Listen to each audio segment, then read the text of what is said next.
I'm glad to have you here. Follow my story until the end and comment the city you're watching from. He's gone. We need to leave now. The words, so softly spoken yet so urgent, cut through the noise of O'Hare International Airport like a knife. I turned to look at my 7-year-old granddaughter, Chloe Wilson, whose small hand suddenly gripped mine with surprising strength. What are you talking about, sweetheart? I asked, watching my son Daniel's plane taxi away from the gate. We just said goodbye to your dad. He'll be back from London in a week. But Chloe's eyes weren't on the departing plane. They were fixed on something or someone behind us. Her normally cheerful face suddenly pale and serious. We have to go. Grandma Amanda, now. Her voice trembled slightly, but her grip remained firm as she tugged me toward the exit. I'd spent 68 years developing the habit of listening to children when they spoke with such conviction. Something in her tone, an echo of her father's decisiveness, made me glance casually over my shoulder as if checking the departure board. If you're watching, please subscribe to the channel, like it, and tell me in the comments where you're watching from. 2 men in dark suits stood near the security checkpoint, their attention fixed unmistakably on us.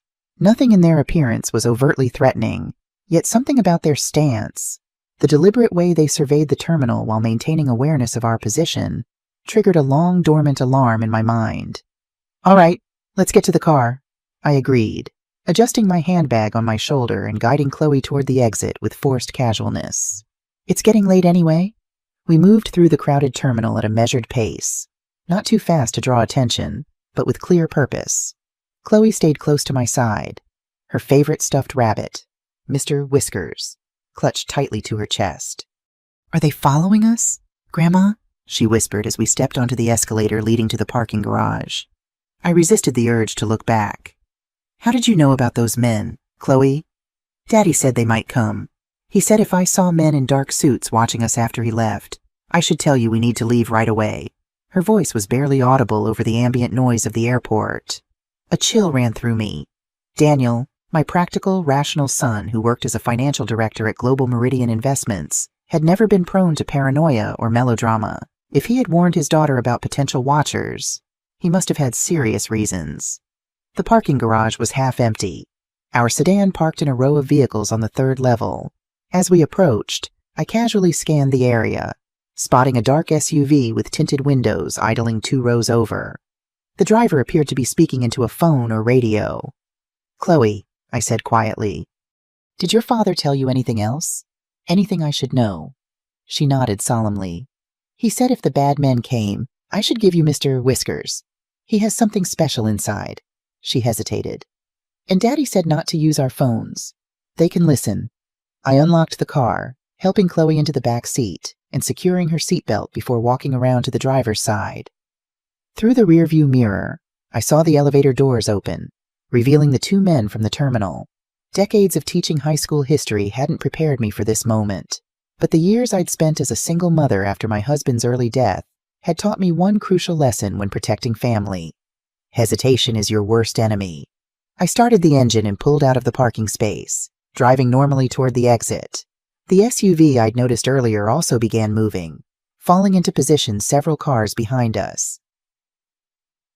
At the payment booth, I handed over cash rather than using the credit card I normally would have a decision prompted by Chloe's warning about phones.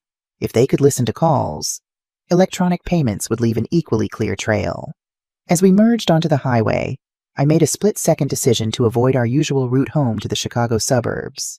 Instead, I took the exit for downtown, entering the maze of the city where we might lose our followers in the evening traffic. Chloe, I said, keeping my voice calm while checking the mirrors constantly. I need you to give me Mr. Whiskers now. She passed the worn stuffed rabbit forward, its once white fur now gray with years of love. Daddy said you'd need to look inside the special pocket. I handed the rabbit back. Hold him for now. When we get somewhere safe, I'll look.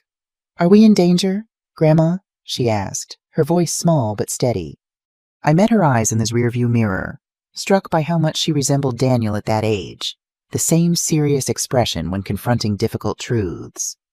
I'm not sure yet, sweetheart, but your father clearly wanted us to be careful, so that's what we're going to do. The SUV remained several cars behind us, too consistent to be coincidence.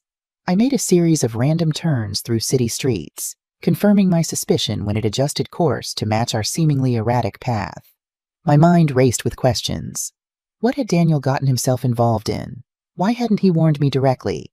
What information could be so dangerous that it would make my accountant's son turn his daughter into a secret messenger? I pulled into the underground parking garage of a large downtown hotel, driving to the lowest level before finding a space partially obscured by a concrete pillar. After turning off the engine, I sat still for a moment, gathering my thoughts. Let me see Mr. Whiskers now. Chloe. She handed me the stuffed rabbit, watching intently as I examined it. A small, nearly invisible seam ran along its back, different from the factory stitching. I carefully pulled it open, revealing a hidden pocket. Inside was a small USB drive and a handwritten note in Daniel's precise handwriting. Mom, if you're reading this, it means we're all in danger. I couldn't tell you directly they're watching me too closely. I've uncovered financial evidence of massive corruption and illegal weapons deals at Global Meridian. The USB contains proof, but it's encrypted. You'll need the password. Do not go home. Do not use credit cards or phones. They have resources everywhere. Go to the public library downtown. In the history section, find American Century by Evan's dad's favorite. Page 187 has the next instructions. Trust no one except Thomas Reynolds at the Chicago Tribune. He's expecting the evidence.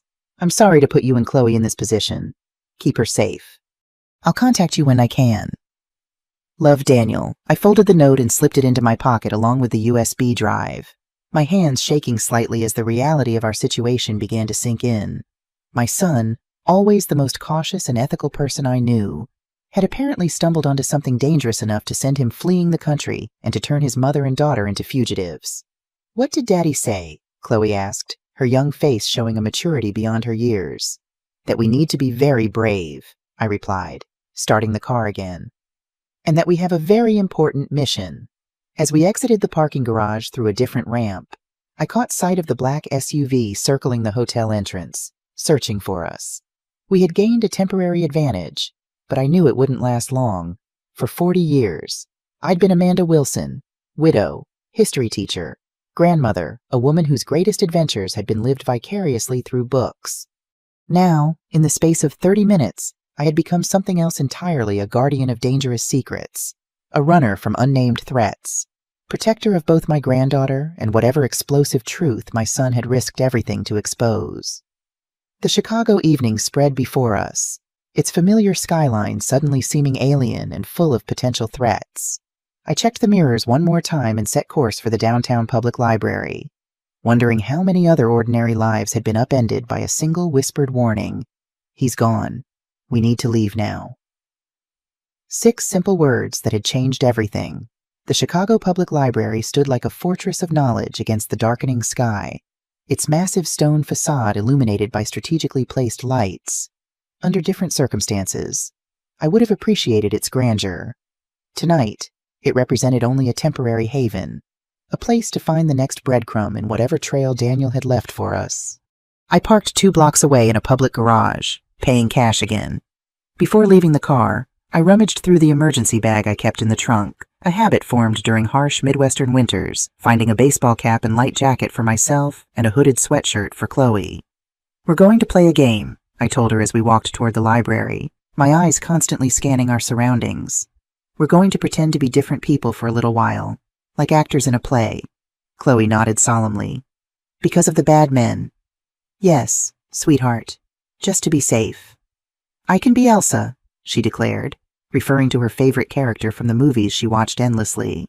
And you can be Anna, I supplied, grateful for her ability to frame our situation as an adventure rather than a nightmare. Sisters stick together, right? Her small hand squeezed mine in agreement as we climbed the library steps.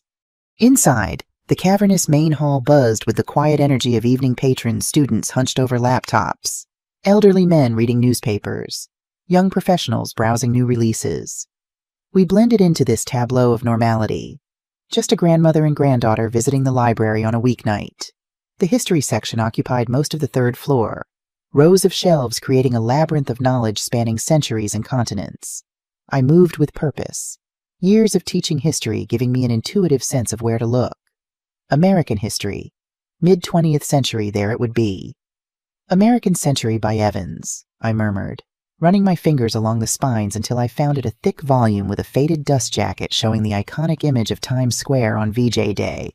My late husband James had indeed loved this book, keeping a copy in his study throughout our marriage. Daniel's reference wasn't random. He was using family knowledge as security information that wouldn't appear in any database mining of our personal details. I pulled the volume from the shelf and turned to page 187. There, tucked between pages detailing the Marshall Plan, was a small envelope. I slipped it into my pocket without examining its contents, returned the book to its place, and guided Chloe toward the children's section. "Can we get some books, Grandma?" she asked as we passed colorful displays. "Not today, sweetheart. We need to keep moving." I softened the denial with a gentle squeeze of her shoulder. "But maybe you could choose one for me to tell you about later from memory." While Chloe deliberated between picture books displayed on a revolving rack, I found a quiet corner and quickly examined the envelope's contents. Inside was a small key, old-fashioned, possibly for a safety deposit box, and another note in Daniel's handwriting. First National Bank, Box 1547. Access code is Dad's birthday plus Chloe's. Go tomorrow morning when it opens. Inside is everything Reynolds needs. Tonight, stay somewhere unexpected. They'll check hotels under your name and credit cards. The password for the USB, Whiskers 2016. Be careful, Mom. These people have resources and connections everywhere. Trust your instincts. I memorized the contents before tearing the note into tiny pieces and disposing of them in separate trash bins throughout the library. The key went into the small zippered pocket inside my handbag alongside the USB drive. As I returned to the children's section, a movement near the elevator caught my attention, a man in a dark suit speaking quietly into his wrist, his eyes scanning the floor with methodical precision. My pulse quickened. They had found us more quickly than I'd anticipated. Chloe was still engrossed in the picture books, unaware of the danger. I approached her casually, bending down as if to see her selection. "We need to leave now through the back stairs," I whispered, gesturing toward the emergency exit at the far end of the floor. "Remember, we're still playing our game. Walk normally but quickly." Her eyes widened slightly, but she nodded, clutching Mr. Whiskers tighter as we moved between the shelves, using the library's layout to obscure our path from the man by the elevator. The emergency exit opened onto a stairwell that descended all the way to the basement level. We hurried down, the sound of our footsteps echoing despite my attempts at quietness. At the bottom, a service corridor led to a loading dock where library staff were unloading boxes from a delivery van. I guided Chloe past them with a confident nod as if we belonged, emerging onto a side street away from the main entrance. Night had fully descended now, the city transformed into a landscape of shadows and artificial light. "Where are we going, Grandma?" Chloe asked as we walked briskly away from the library, her small legs working double time to keep pace. A good question, one I was still answering myself. We couldn't go home. Daniel had been clear about that. Hotels required ID and credit cards. Friends or other family members would be obvious places for these people with resources to look. Then I remembered Maria Vasquez, a former student who had become a friend over the years. She managed a small apartment building in a predominantly Hispanic neighborhood on the west side, catering to new immigrants and visiting relatives who sometimes needed accommodation without paperwork or questions. "We're going to visit a friend," I told Chloe, flagging down a taxi at the corner. "Someone who can help us." In the taxi, I gave the driver an address 3 blocks from Maria's building, unwilling to leave a direct trail. Chloe leaned against me, fatigue finally catching up with her after the stress and excitement of our escape. "You're being so brave," I whispered, stroking her hair. "Your dad would be proud." "Is Daddy in trouble?" she asked, her voice muffled against my side. "He's trying to fix something that's wrong," I answered carefully. "Sometimes doing the right thing can be dangerous, but it's still important to do it." She nodded as if this made perfect sense. "Like in Harry Potter when they have to fight Voldemort even though it's scary." "Exactly like that," I agreed, marveling at how children could often distill complex moral situations to their essence. Maria's building was a modest 3-story walk-up on a street lined with similar structures, their facades brightened by window boxes and cultural touches that transformed institutional architecture into homes. The neighborhood hummed with evening life, families chatting on stoops, music drifting from open windows, the scent of various cuisines mingling in the air. Maria answered her door with surprise that quickly shifted to concern as she took in our appearance and the urgency in my eyes. Amanda, what brings you here so late? And with the little one, too. Maria, I need a favor, I said quietly. We need a place to stay tonight. Somewhere no one would think to look for us. And I need to borrow your laptop, if possible. To her credit, Maria asked no questions beyond what was necessary. Within 20 minutes, we were settled in a small but clean studio apartment on the 3rd floor, typically used for visiting relatives. She brought us a laptop, some basic toiletries, and a bag of food from her own kitchen. Whatever trouble you're in, Amanda, you know you can trust me, she said at the door. It's better if you don't know the details, I replied, touched by her unhesitating help. But thank you. We won't stay long. Just tonight. After she left, I made a simple dinner from the food she'd provided, watching Chloe eat with relief. Children were remarkably resilient, but they still needed the basics: food, rest, and a sense of security, however provisional. Once she was tucked into bed, Mr. Whiskers clutched to her chest. I sat at the small table by the window and inserted the USB drive into Maria's laptop. A single encrypted file appeared, requesting a password. I typed in Whiskers 2016 and held my breath. The file opened, revealing hundreds of documents, financial records, emails, meeting transcripts, and photographs. I wasn't a financial expert, but even to my untrained eye, the evidence was damning. Global Meridian Investments had apparently been facilitating money laundering for several drug cartels and terrorist organizations, disguising the transactions as legitimate investments while skimming millions in fees. Worse, they had been financing weapons deals to conflict zones under embargo, using humanitarian aid organizations as fronts. Names of high-ranking executives appeared throughout, including several who held positions in regulatory bodies and government agencies. The corruption wasn't just within the company, it had metastasized into the very systems designed to prevent such activities. No wonder Daniel had fled. No wonder he couldn't risk direct communication. The people implicated in these documents had everything to lose if this information became public. I closed the files and removed the USB drive, my hands trembling slightly. Tomorrow we would need to access the safety deposit box and then find this Thomas Reynolds at the Chicago Tribune. But for tonight, our only job was to rest and remain hidden. From the bed, Chloe's voice drifted softly through the darkness. Grandma, are we going to be okay? I moved to sit beside her, brushing the hair from her forehead. Yes, sweetheart, we're going to be just fine. Your dad trusted us with something very important, and we're going to help him make things right. She nodded sleepily, already drifting off. I knew you would know what to do. Daddy said you were the bravest person he ever knew. The words caught me by surprise, a warm counterpoint to the fear and uncertainty that had dominated the evening. In Daniel's eyes, apparently, I wasn't just a retired history teacher who made good cookies and remembered birthdays. I was someone capable of facing danger, of protecting what mattered when everything was at stake. As I returned to my vigil by the window, watching the street below for any sign of unusual activity, I wondered if he was right. Bravery had never been how I would have described myself. Practical, perhaps determined, resilient but brave. The night stretched before us, filled with unknowns. Tomorrow would bring new challenges, new dangers. But tonight, in this small apartment far from our comfortable suburban existence, I made a silent promise to my absent son and the sleeping child who trusted me so completely. I would become whatever this situation required: brave, cunning, resourceful. The people hunting us might have resources and connections, but I had something more powerful: a lifetime of underestimation as an elderly woman and the fierce, uncompromising love of a grandmother protecting her family. They wouldn't see me coming, and that would be their mistake. Dawn broke over Chicago, painting the city skyline in shades of amber and gold that belied the danger lurking in its streets.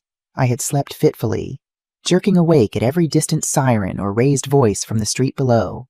Now, watching Chloe sleep peacefully with Mr. Whiskers tucked under her chin, I allowed myself a moment of doubt.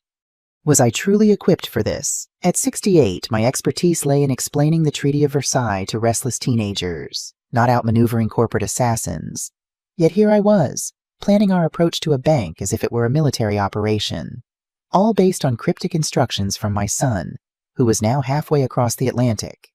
Chloe stirred, her eyes opening with that peculiar clarity children sometimes possess upon waking. No gradual transition, just an immediate presence. "Are we going to see Daddy today?" she asked, sitting up and rubbing sleep from her eyes. "Not today, sweetheart," I answered, helping her out of bed. "Today, we're going to follow the next clue your father left us. Like a treasure hunt." She brightened at this framing. "With the key you found in the book." "Exactly. But first, breakfast." Maria had slipped a bag outside our door containing fresh clothes for both of us, simple, practical items that would help us blend into the city crowd. There was also a note informing me she had called in a favor from her cousin who drove a taxi. He would take us wherever we needed to go. No questions asked. By 8:30 we were in her cousin Ramon's taxi, heading toward the downtown financial district. I had explained to Chloe the importance of our game continuing. We would use different names, avoid drawing attention, and most importantly, she should never mention her father or why we were really at the bank. "If anyone asks, we're just getting some of Grandma's special jewelry out of the box," I told her as the taxi navigated morning traffic. "Can you remember that?" She nodded solemnly. "I'm good at remembering things. Daddy says I have an elephant's memory." First National Bank occupied a limestone building that exuded stability and tradition attributes that had once seemed reassuring, but now felt like a facade concealing darker truths. How many other transactions within these respectable walls served purposes like those documented in Daniel's files? Ramon agreed to wait for us, finding a spot near a coffee shop across the street. I took Chloe's hand as we ascended the broad stone steps, consciously adjusting my posture to project confidence rather than the apprehension churning inside me. The lobby bustled with morning activity tellers serving early customers, business people making deposits, security guards casually surveying the space. I approached the information desk where a young woman greeted us with a professional smile. "Good morning. How may I help you today?" "I need to access my safety deposit box, please," I said, my voice steadier than I expected. "Number 1547. Of course. May I see your identification?" I presented my driver's license, breathing an internal sigh of relief when she merely glanced at it before typing something into her computer. If the people pursuing us had already flagged my identification, we would know very soon. "Thank you, Mrs. Wilson. And I see this box has a registered access code." "Yes," I confirmed, combining the two dates as Daniel had instructed. EO615924. My husband's birthday, June 15th, followed by Chloe's, September 24th. Another piece of family knowledge that wouldn't appear in any financial database. The woman nodded and directed us to a seating area while a bank officer was summoned to escort us to the vault. Chloe sat quietly beside me, swinging her legs and clutching Mr. Whiskers, the picture of innocence. I scanned the lobby carefully, noting each person who entered, alert for dark suits or suspicious glances. A middle-aged man in a tailored gray suit approached us after a few minutes. "Mrs. Wilson, I'm Mr. Daniels. If you'll follow me, I'll take you to your box." We followed him through a secured door and down a corridor to the vault area. The massive steel door stood open during business hours, revealing rows of metal boxes embedded in the walls. Another employee verified my identification and access code before Mr. Daniels used his key in conjunction with mine to remove box 1547. "You can use this private room," he said, placing the long metal container on a table in a small adjoining space. "Take as much time as you need. Just press the button when you're finished."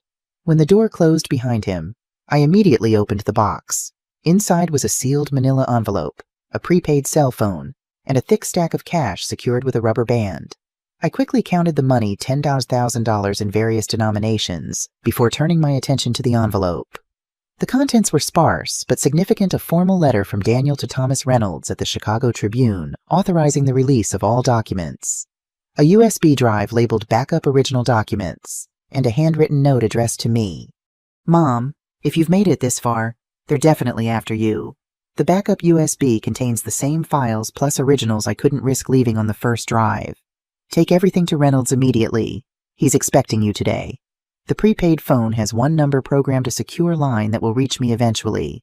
Use it only in absolute emergency, as it can be traced after activation." After delivering everything to Reynolds, take Chloe and leave Chicago. Use the cash for transportation and accommodations. Avoid planes or trains where ID is required. There's a cabin in Michigan that Dad and I used to visit, the fishing place on Cedar Lake. Remember it? The key is still hidden under the same rock by the back door. Go there and wait for my contact. I'm so sorry for putting you through this. I never intended for either of you to be involved. But when I realized how deep this went and how closely I was being watched, I had no choice. Tell Chloe I love her more than anything. Daniel, I folded the note and placed it in my pocket, then gathered everything else into my handbag. Chloe watched me with curious eyes but asked no questions, seeming to understand instinctively that this was the serious part of our game. Did you find the treasure? She whispered as I closed the empty box. We found the next clue, I replied softly. And now we need to deliver it to a special person who can help your daddy. I pressed the button to summon Mr. Daniels, using the brief waiting period to compose myself. We were halfway through Daniel's trail of breadcrumbs, moving steadily toward whatever endgame he had planned. But if my years teaching history had taught me anything, it was that the most dangerous moment often comes not at the beginning of a revolution, but when its success begins to seem possible. The Chicago Tribune offices were only 15 blocks away. As we left the bank and returned to Ramon's waiting taxi, I couldn't shake the feeling that we were being watched, that somewhere in the morning crowd, eyes were tracking our movement, calculating our destination, preparing to intercept us before we could deliver the evidence that would blow apart their carefully constructed criminal enterprise. Where to now, Mrs. Vasquez? Ramon asked, using Maria's surname for me as instructed. The Tribune building, please, I replied, settling Chloe beside me in the back seat. And if you notice anyone following us, please take evasive action. Ramon's eyes met mine in the rearview mirror, a flash of understanding passing between us. Certainly. Senora, I know this city better than the rats know the sewers. No one will follow us for long. As we pulled away from the curb, I held Chloe's hand tightly, drawing strength from her trust in me. The next hour would determine whether Daniel's dangerous gambit would succeed, or whether all three of us would become casualties of corporate corruption too powerful to challenge. Either way, there was no turning back now. Ramon proved as good as his word, executing a series of sudden turns, doubling back on one-way streets, and even briefly pulling into a hotel parking garage only to exit through a different ramp. Through it all, Chloe remained calm, treating the evasive driving as part of our adventure rather than a desperate attempt to lose potential pursuers. I think we're clear, Ramon finally announced, his eyes constantly checking his mirrors as we approached the imposing Tribune Tower. But I will circle the block after I drop you off, just to be certain. Thank you, I said, meaning it more deeply than the simple words could convey. We shouldn't be long, an hour at most. I will be waiting. Senora, Maria would never forgive me if I abandoned her favorite teacher. The Gothic architecture of the Tribune building had always impressed me during previous visits to downtown, its flying buttresses and ornate stonework reminiscent of medieval European cathedrals. Today, it represented something more immediate potential salvation. Holding Chloe's hand firmly, I approached the security desk in the lobby, conscious of the precious cargo in my handbag. I have an appointment with Thomas Reynolds, I told the guard, trying to project casual confidence rather than the nervous energy thrumming through me. The guard checked a computer screen. I don't see anything scheduled. My heart sank. Had Daniel's arrangement somehow fallen through before I could respond? The guard's phone rang. He answered, listened briefly, then looked up at me with new interest. Are you Mrs. Wilson? I nodded, suddenly wary. Mr. Beer Reynolds says to send you up immediately, 18th floor, suite 1823. Relief flooded through me as the guard issued temporary visitor badges and directed us to the elevator bank. Inside the elevator, Chloe looked up at me with curious eyes. Is this the person who's going to help Daddy? I hope so, sweetheart, I replied, straightening her jacket and smoothing her hair, small maternal gestures that comforted me as much as her. Remember, we need to be careful about what we say. The 18th floor housed the investigative reporting department, a maze of cubicles and glass-walled offices humming with activity. A young assistant met us at the elevator and escorted us directly to a corner office where a man in his early 40s stood waiting. His shirt sleeves rolled up and tie loosened the universal uniform of journalists on deadline. Mrs. Wilson, he said, extending his hand. Thomas Reynolds, I've been expecting you, though I was beginning to worry. We had to take certain precautions, I explained, shaking his hand before introducing Chloe. Reynolds' expression softened as he greeted my granddaughter, offering her a juice box from a small refrigerator in his office before turning back to me with renewed seriousness. Daniel contacted me 3 weeks ago. He explained once we were seated and Chloe was occupied with a pad of paper and colored pencils the assistant had provided. He said he had evidence of massive financial crimes involving Global Meridian, but needed time to compile everything and create secure backups. He leaned forward. Then he suddenly went silent 2 days ago. When my sources told me he'd boarded a plane to London yesterday, I assumed the worst, that he'd been compromised or scared off. Neither, I said, opening my handbag to extract the envelope and USB drives. He had to leave to protect himself, but he made arrangements to get everything to you through us.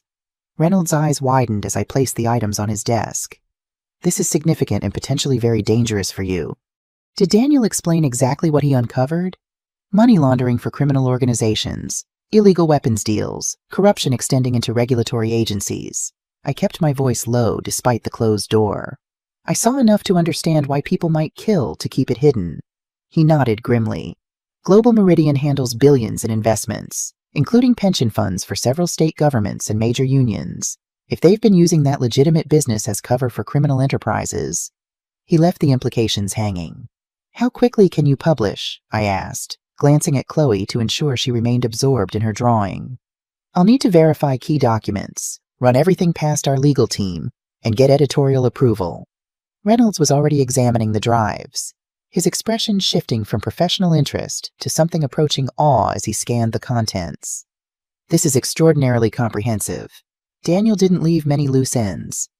That's how he's always been, I said, a surge of maternal pride mixing with fear for my methodical, principled son. Thorough to a fault. With this level of documentation, we could publish an initial story online by tomorrow, print edition the following day. He looked up from his computer.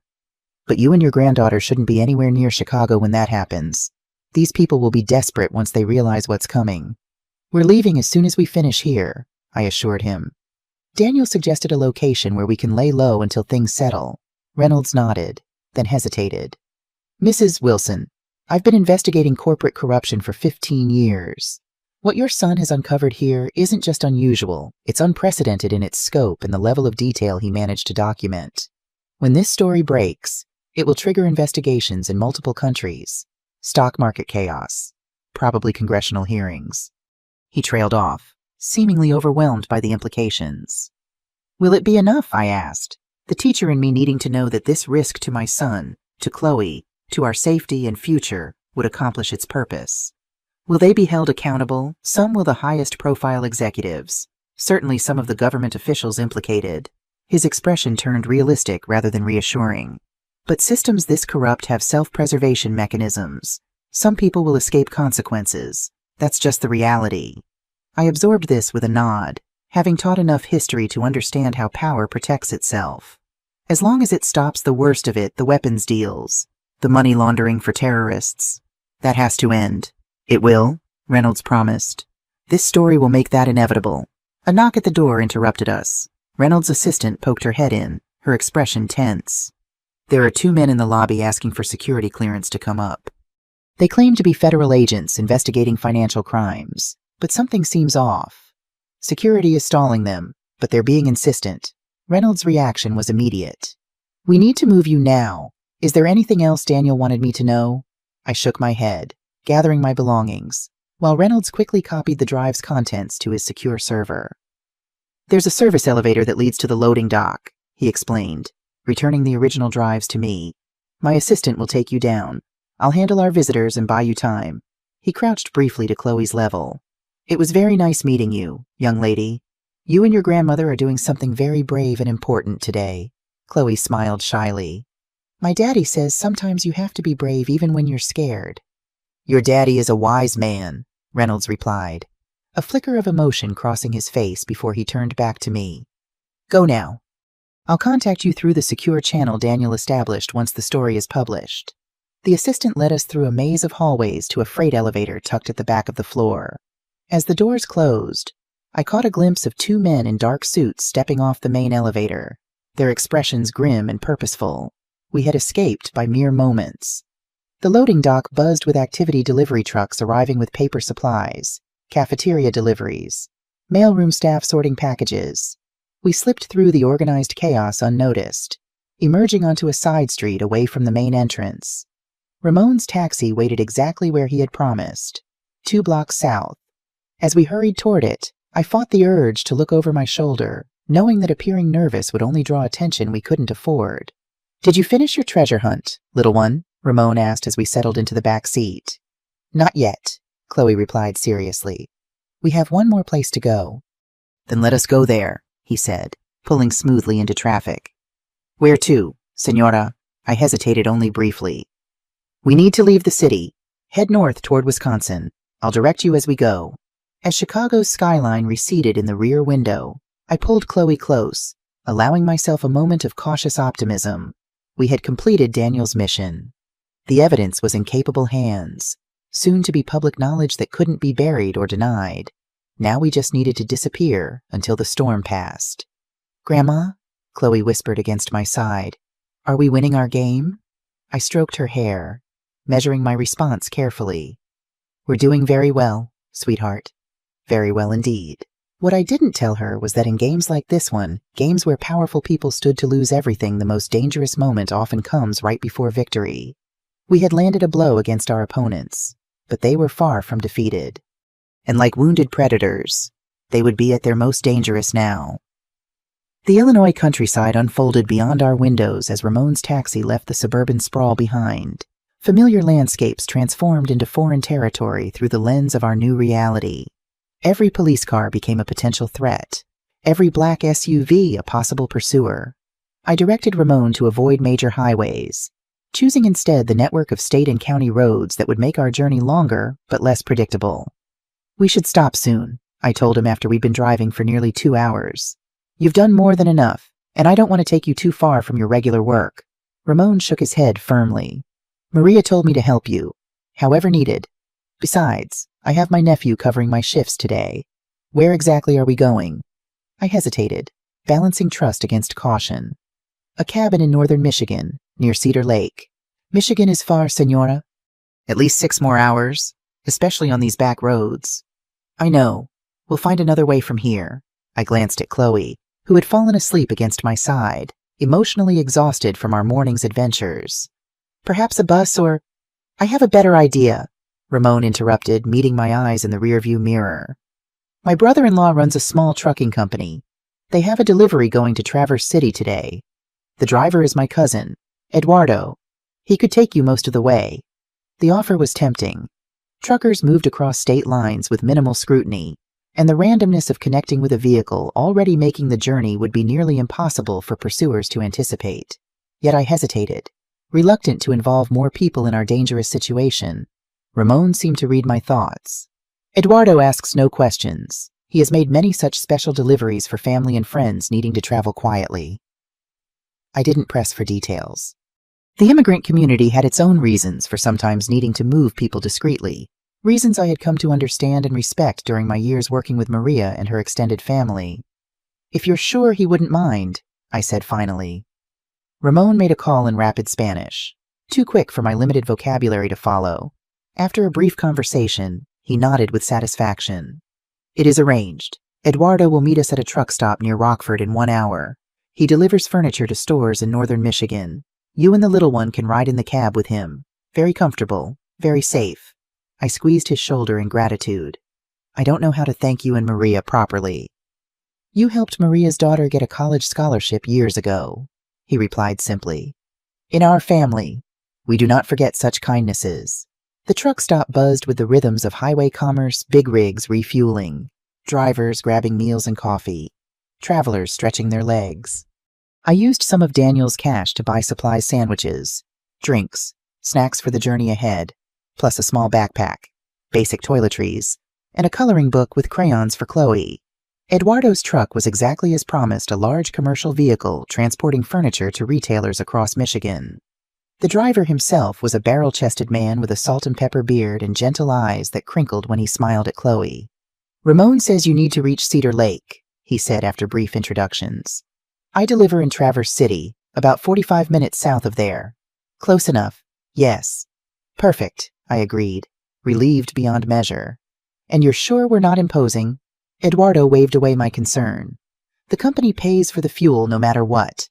Having passengers makes the journey less lonely." He grinned at Chloe. especially passengers who might enjoy hearing truck driver stories. After tearful thanks and promises to let Maria know when we were safe, we parted ways with Ramon. Eduardo helped us into the surprisingly spacious cab of his truck, showing Chloe the elevated sleeping compartment behind the seats that delighted her with its compact efficiency. "Like a little house on wheels," she exclaimed, bouncing slightly on the narrow bunk. As the massive truck rumbled onto the highway, I felt some of the tension ease from my shoulders. We were moving further from danger with each mile, hidden within the anonymous flow of commercial traffic crisscrossing the country. For the first time since hearing Chloe's whispered warning at the airport, I allowed myself to take a full, deep breath. Eduardo proved a considerate companion, entertaining Chloe with carefully edited tales from his 20 years on the road while giving me space to process our situation. When he noticed my fatigue, he insisted I rest in the sleeping compartment while he and Chloe continued their conversation in the front seats. I must have fallen into a deeper sleep than intended, because when I woke, the quality of light had changed dramatically. Golden afternoon sunshine slanted through the windows, and the landscape outside had transformed from Illinois farmland to the denser forests of Michigan. "Almost at Traverse City," Eduardo informed me as I rejoined them. "Another hour, perhaps." Chloe was coloring contentedly, her previous fear seemingly forgotten in the adventure of riding in a big truck. I checked the prepaid phone from the safety deposit box. Still no messages, which was both reassuring and concerning. Had Daniel reached London safely? Was he still in danger? "Can I ask a favor?" I said to Eduardo. "Could you perhaps find a news station on the radio I need to check if there's any relevant information?" He nodded knowingly, tuning the radio to a news channel where a broadcaster was mid-sentence, stock plunging amid rumors of a major investigative report set to be published tomorrow. Global Meridian Investments has issued a statement denying any impropriety and calling the rumors baseless attacks designed to manipulate markets. Trading was temporarily halted after shares dropped 20% in afternoon trading. Financial analysts are speculating about Eduardo changed the station at my request, but the damage was done. Word was already leaking. The Tribune must have begun reaching out to Global Meridian for comment, setting the standard journalistic practice of allowing subjects to respond before publication. It also meant our pursuers now knew exactly what was coming. "Bad news?" Eduardo asked quietly, his eyes flicking meaningfully toward Chloe to indicate he wouldn't speak plainly in front of her. "Complicated news," I replied, "but it confirms we need to reach our destination as quickly as possible." He nodded, pressing the accelerator slightly. "I know some shortcuts." The late afternoon sun was casting long shadows when Eduardo finally pulled his truck into a small roadside diner about 30 miles north of Traverse City. "This is as far as my route allows," he explained apologetically. "But the owner here, Maggie, she can help. Her son drives a logging truck up near Cedar Lake." More connections, more strangers' kindness. It was as if Daniel's trail of breadcrumbs had been supplemented by an unexpected network of support, materializing when we needed it most. Maggie proved to be a no-nonsense woman in her 60s who asked few questions after Eduardo's brief private explanation. Within an hour, her son Derek had arrived in his pickup truck, ready to drive us the final leg to Cedar Lake. As we thanked Eduardo and prepared to transfer to Derek's vehicle, Chloe suddenly wrapped her arms around the truck driver's massive leg. "Thank you for the stories," she said solemnly, "and for helping us with our game." Eduardo knelt to her level, his weathered face gentle. "You are very welcome, little one. You be good for your abuela. Yes, she is very brave." The simple words caught in my chest, not because they were particularly profound, but because they reflected how completely our reality had shifted. 2 days ago, I had been a retired teacher looking forward to a quiet week with my granddaughter while my son traveled for business. Now strangers were calling me brave as they helped us flee from dangerous men. As Derek's pickup rumbled north toward Cedar Lake and Daniel's promised sanctuary, I wondered if I was, in fact, brave or simply a grandmother with no other choice but to keep moving forward, one step at a time, toward whatever awaited us at the end of this increasingly dangerous road. Cedar Lake materialized from the gathering dusk like a memory taking physical form, a smooth expanse of water reflecting the deepening blue of the evening sky, surrounded by dense pine forests that had been my husband James's sanctuary for decades before his death. The small log cabin that had served as base camp for countless father-son fishing expeditions stood on a gentle rise overlooking the water, its windows dark and shuttered. Derek pulled his truck to a stop at the end of the rutted dirt road about 50 yards from the cabin. "This is as close as I can get," he explained. "Road washes out every spring, and no one's bothered to improve it." "This is perfect," I assured him, gathering our meager supplies. "You've been incredibly kind." He shrugged off my thanks with the casual modesty I was coming to associate with this impromptu underground railroad that had carried us from Chicago to northern Michigan. Mom wouldn't have it any other way. "You need anything while you're up here? There's a radio in the cabin. Channel 3 reaches our house if reception's good." He hesitated, then added, "Whatever trouble you're in, ma'am, I hope it passes soon." I nodded my appreciation, helping a sleepy Chloe from the truck. We watched Derek's taillights disappear down the narrow road before turning toward the cabin that would be our refuge for how long days, weeks Daniel's instructions hadn't specified. And I realized with a slight chill that we were now truly on our own, cut off from both pursuers and allies. "Is this where Daddy and Grandpa used to fish?" Chloe asked, suddenly more alert as she took in our surroundings. "Yes, sweetheart. They came here every summer when your dad was about your age." "Did you come too?" I shook my head, a bittersweet smile forming. "No, this was their special place. Just for them. I only came once, to help your grandpa close it up for winter the year before he died." That had been nearly 15 years ago, yet I remembered exactly where James had hidden the spare key beneath a distinctive red-streaked rock beside the back porch steps. Remarkably, it was still there, exactly as Daniel had promised in his note. The cabin's interior was simple but well-maintained, a main room with a stone fireplace, small kitchen area, 2 bedrooms, and a basic bathroom with a shower that pulled water from the lake. Everything was covered in a fine layer of dust, but otherwise, it appeared that someone, likely Daniel, had ensured the place remained in good repair over the years. "It smells like pine trees inside, too," Chloe observed as I lit the propane lamps, their warm glow creating dancing shadows on the log walls. "Your grandfather loved the smell of pine," I told her, grateful for the distraction of practical tasks, checking the propane tank, starting the generator for electricity, finding linens for the beds. He said it cleared his mind better than any medicine. Working together, we soon had the cabin reasonably comfortable. I located the promised radio and tested it briefly, receiving only static but confirming it had power. The kitchen cupboards contained basics canned goods, pasta, rice supplemented by the supplies we'd purchased at the truck stop. We would need to venture out for fresh food eventually, but not immediately. Once Chloe was fed, bathed, and tucked into one of the narrow beds in the smaller bedroom, I allowed myself to truly consider our situation for the first time. The prepaid phone from the safety deposit box remained silent. No emergency contact from Daniel. The cabin had no television or internet connection, leaving us completely isolated from news about either the Tribune's exposé or its fallout. I found myself standing at the window overlooking the lake, watching moonlight ripple across its surface, trying to quiet the questions circling in my mind. Had Thomas Reynolds successfully published the story? Had Global Meridian figured out who had delivered their secrets to the press? Was Daniel safe in London? Or had their reach extended across oceans? My reflection in the glass startled me, a tired-looking woman with silver hair and worried eyes. So different from the confident teacher who had accompanied her son and granddaughter to the airport just 36 hours earlier. That woman had lived in a world of lesson plans and book clubs, grocery lists and birthday cards. This woman existed in a shadow realm of coded messages and safe houses, pursued by nameless threats. A soft sound behind me broke my reverie, Chloe padding into the main room in her borrowed pajamas. Mr. Whiskers clutched to her chest. "I can't sleep," she said simply. "The bed feels funny." I opened my arms, and she came to me without hesitation, her small body warm against mine as I lifted her onto my lap in the old rocking chair beside the fireplace. "It's a new place," I acknowledged. "It takes time to get used to new places. When is Daddy coming back?" The question held no whine or complaint, just a child's straightforward desire to understand. I chose my words carefully. "As soon as he finishes his important work, he's counting on us to be brave and patient while he's gone." "Is he fighting bad guys like in my books?" The simple question captured the essence of our situation with unexpected clarity.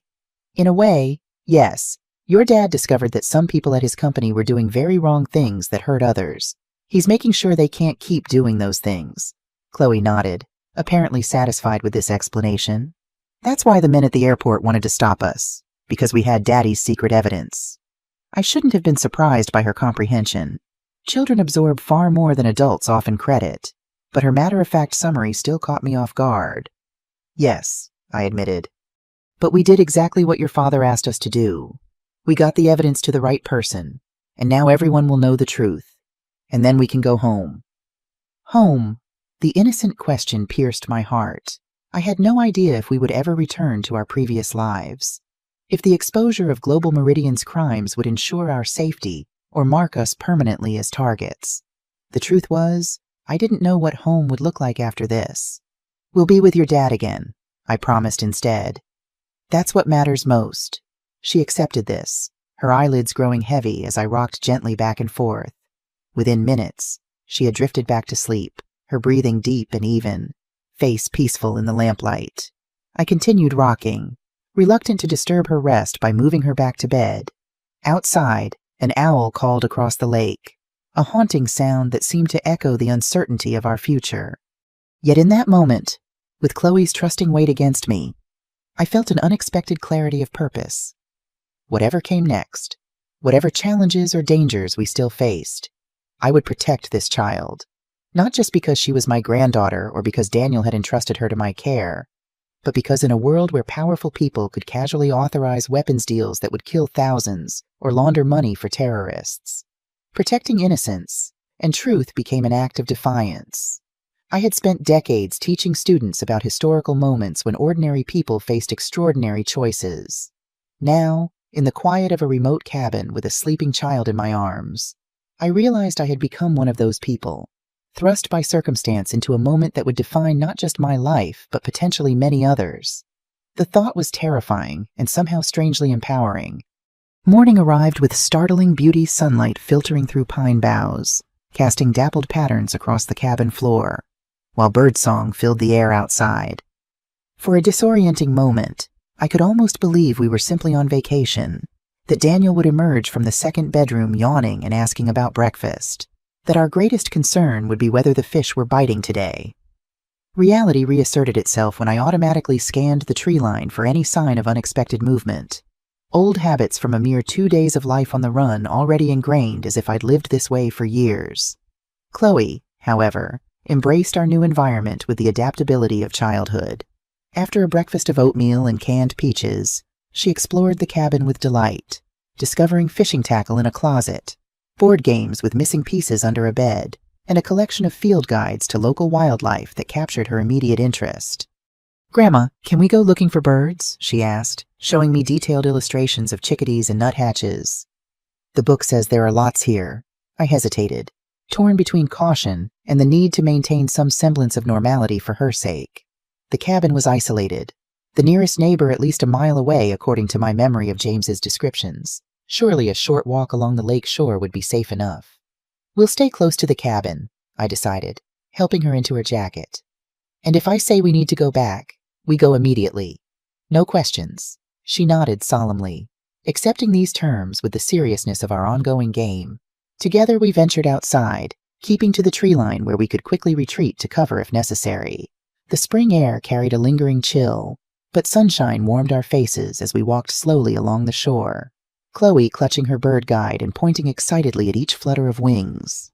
I found myself simultaneously hypervigilant and oddly at peace, scanning constantly for threats while absorbing the simple joy of watching my granddaughter discover something new. Was this how mothers in war zones felt during brief moments of normality? This dissonant blend of danger and domestic tranquility.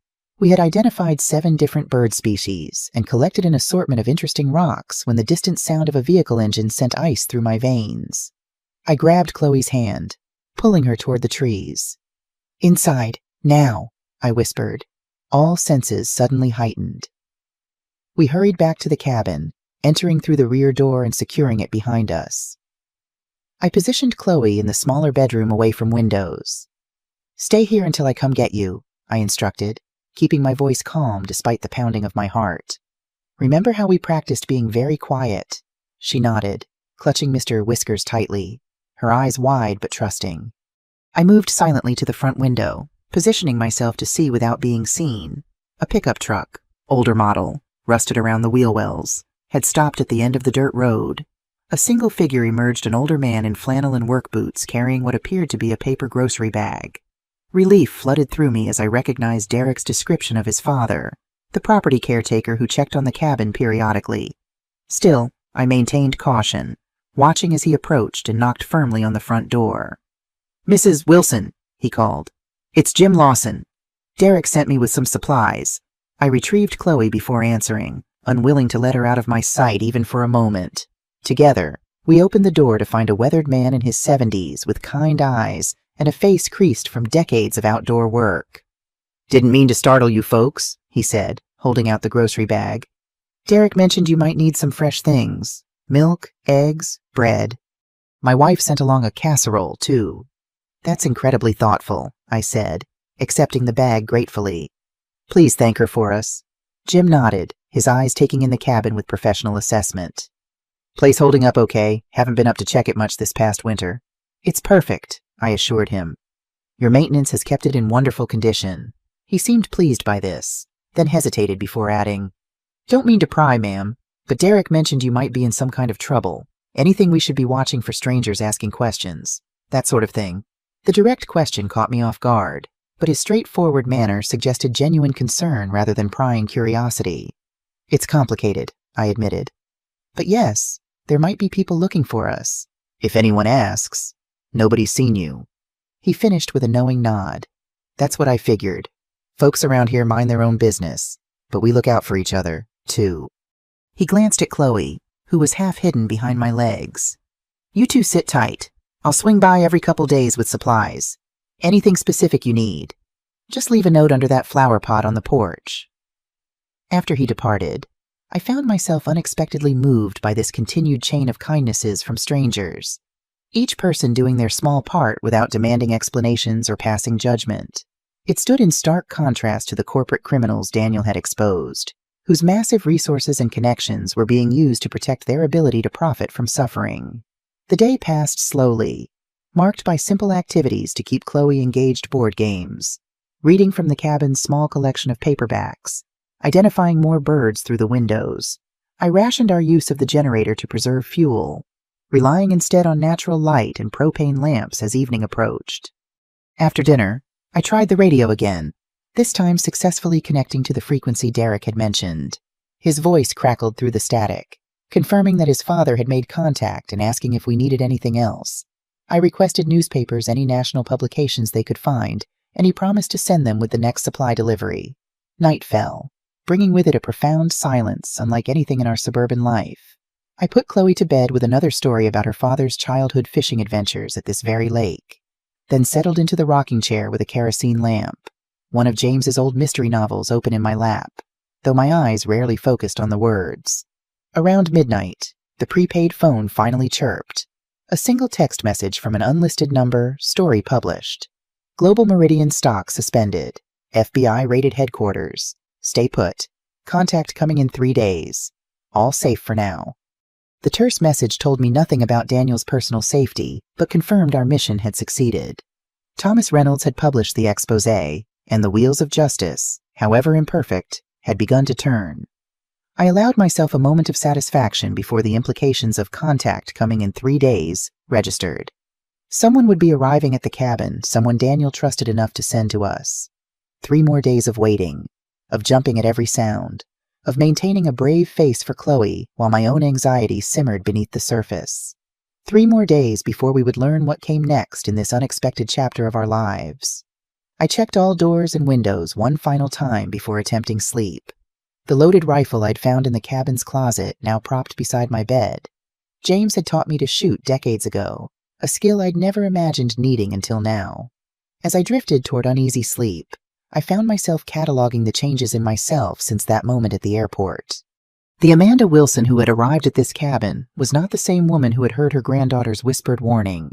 That woman had lived a life defined by predictable routines and reasonable expectations. This woman, the one lying awake with a rifle within reach, had discovered capabilities she never knew she possessed: decisiveness under pressure, strategic thinking, the ability to navigate danger while protecting what mattered most. Whether these changes were improvements or simply necessary adaptations to extraordinary circumstances remained to be seen. But as I finally succumbed to exhaustion, one certainty remained: I was no longer merely reacting to events beyond my control. I was becoming an active participant in whatever story was still unfolding, for better or worse. The newspapers arrived the following day, delivered by Jim along with more supplies and a battery-powered radio. The headlines confirmed what the text message had suggested. Global Meridian implicated in massive financial crimes dominated the front pages, accompanied by photos of FBI agents carrying boxes from the company's Chicago headquarters. Thomas Reynolds' byline appeared prominently, his carefully crafted exposé laying out the evidence Daniel had gathered with devastating precision. The article detailed money laundering operations for drug cartels and terrorist organizations, illegal weapons deals that violated international sanctions, and systematic bribery of regulatory officials. Several high-ranking executives had already been arrested, while others, including the CEO, were reportedly cooperating with federal authorities in exchange for leniency. "Is that Daddy's company?" Chloe asked, peering over my shoulder at the newspaper spread across the kitchen table. "Yes," I answered quickly, folding the paper to hide the more disturbing details.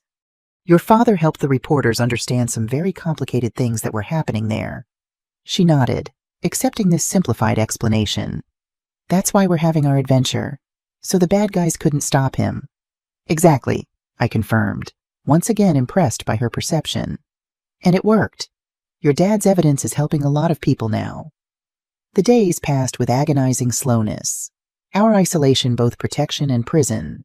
I maintained a routine for Chloe's sake: meals at regular times, nature walks staying close to the cabin, reading and games in the evenings. The battery radio brought news updates that I listened to after she was asleep, absorbing the growing scandal as Global Meridian's crimes captured national attention. Congressional hearings were being scheduled. International arrest warrants had been issued for executives who had fled the country. Client funds were frozen pending investigation. Yet nowhere in the coverage was there any mention of Robert Wilson, the whistleblower who had made it all possible, a deliberate omission, I assumed, to protect him from retaliation. On the morning of the third day, I woke before dawn, tension coiling through me at the prospect of our expected visitor.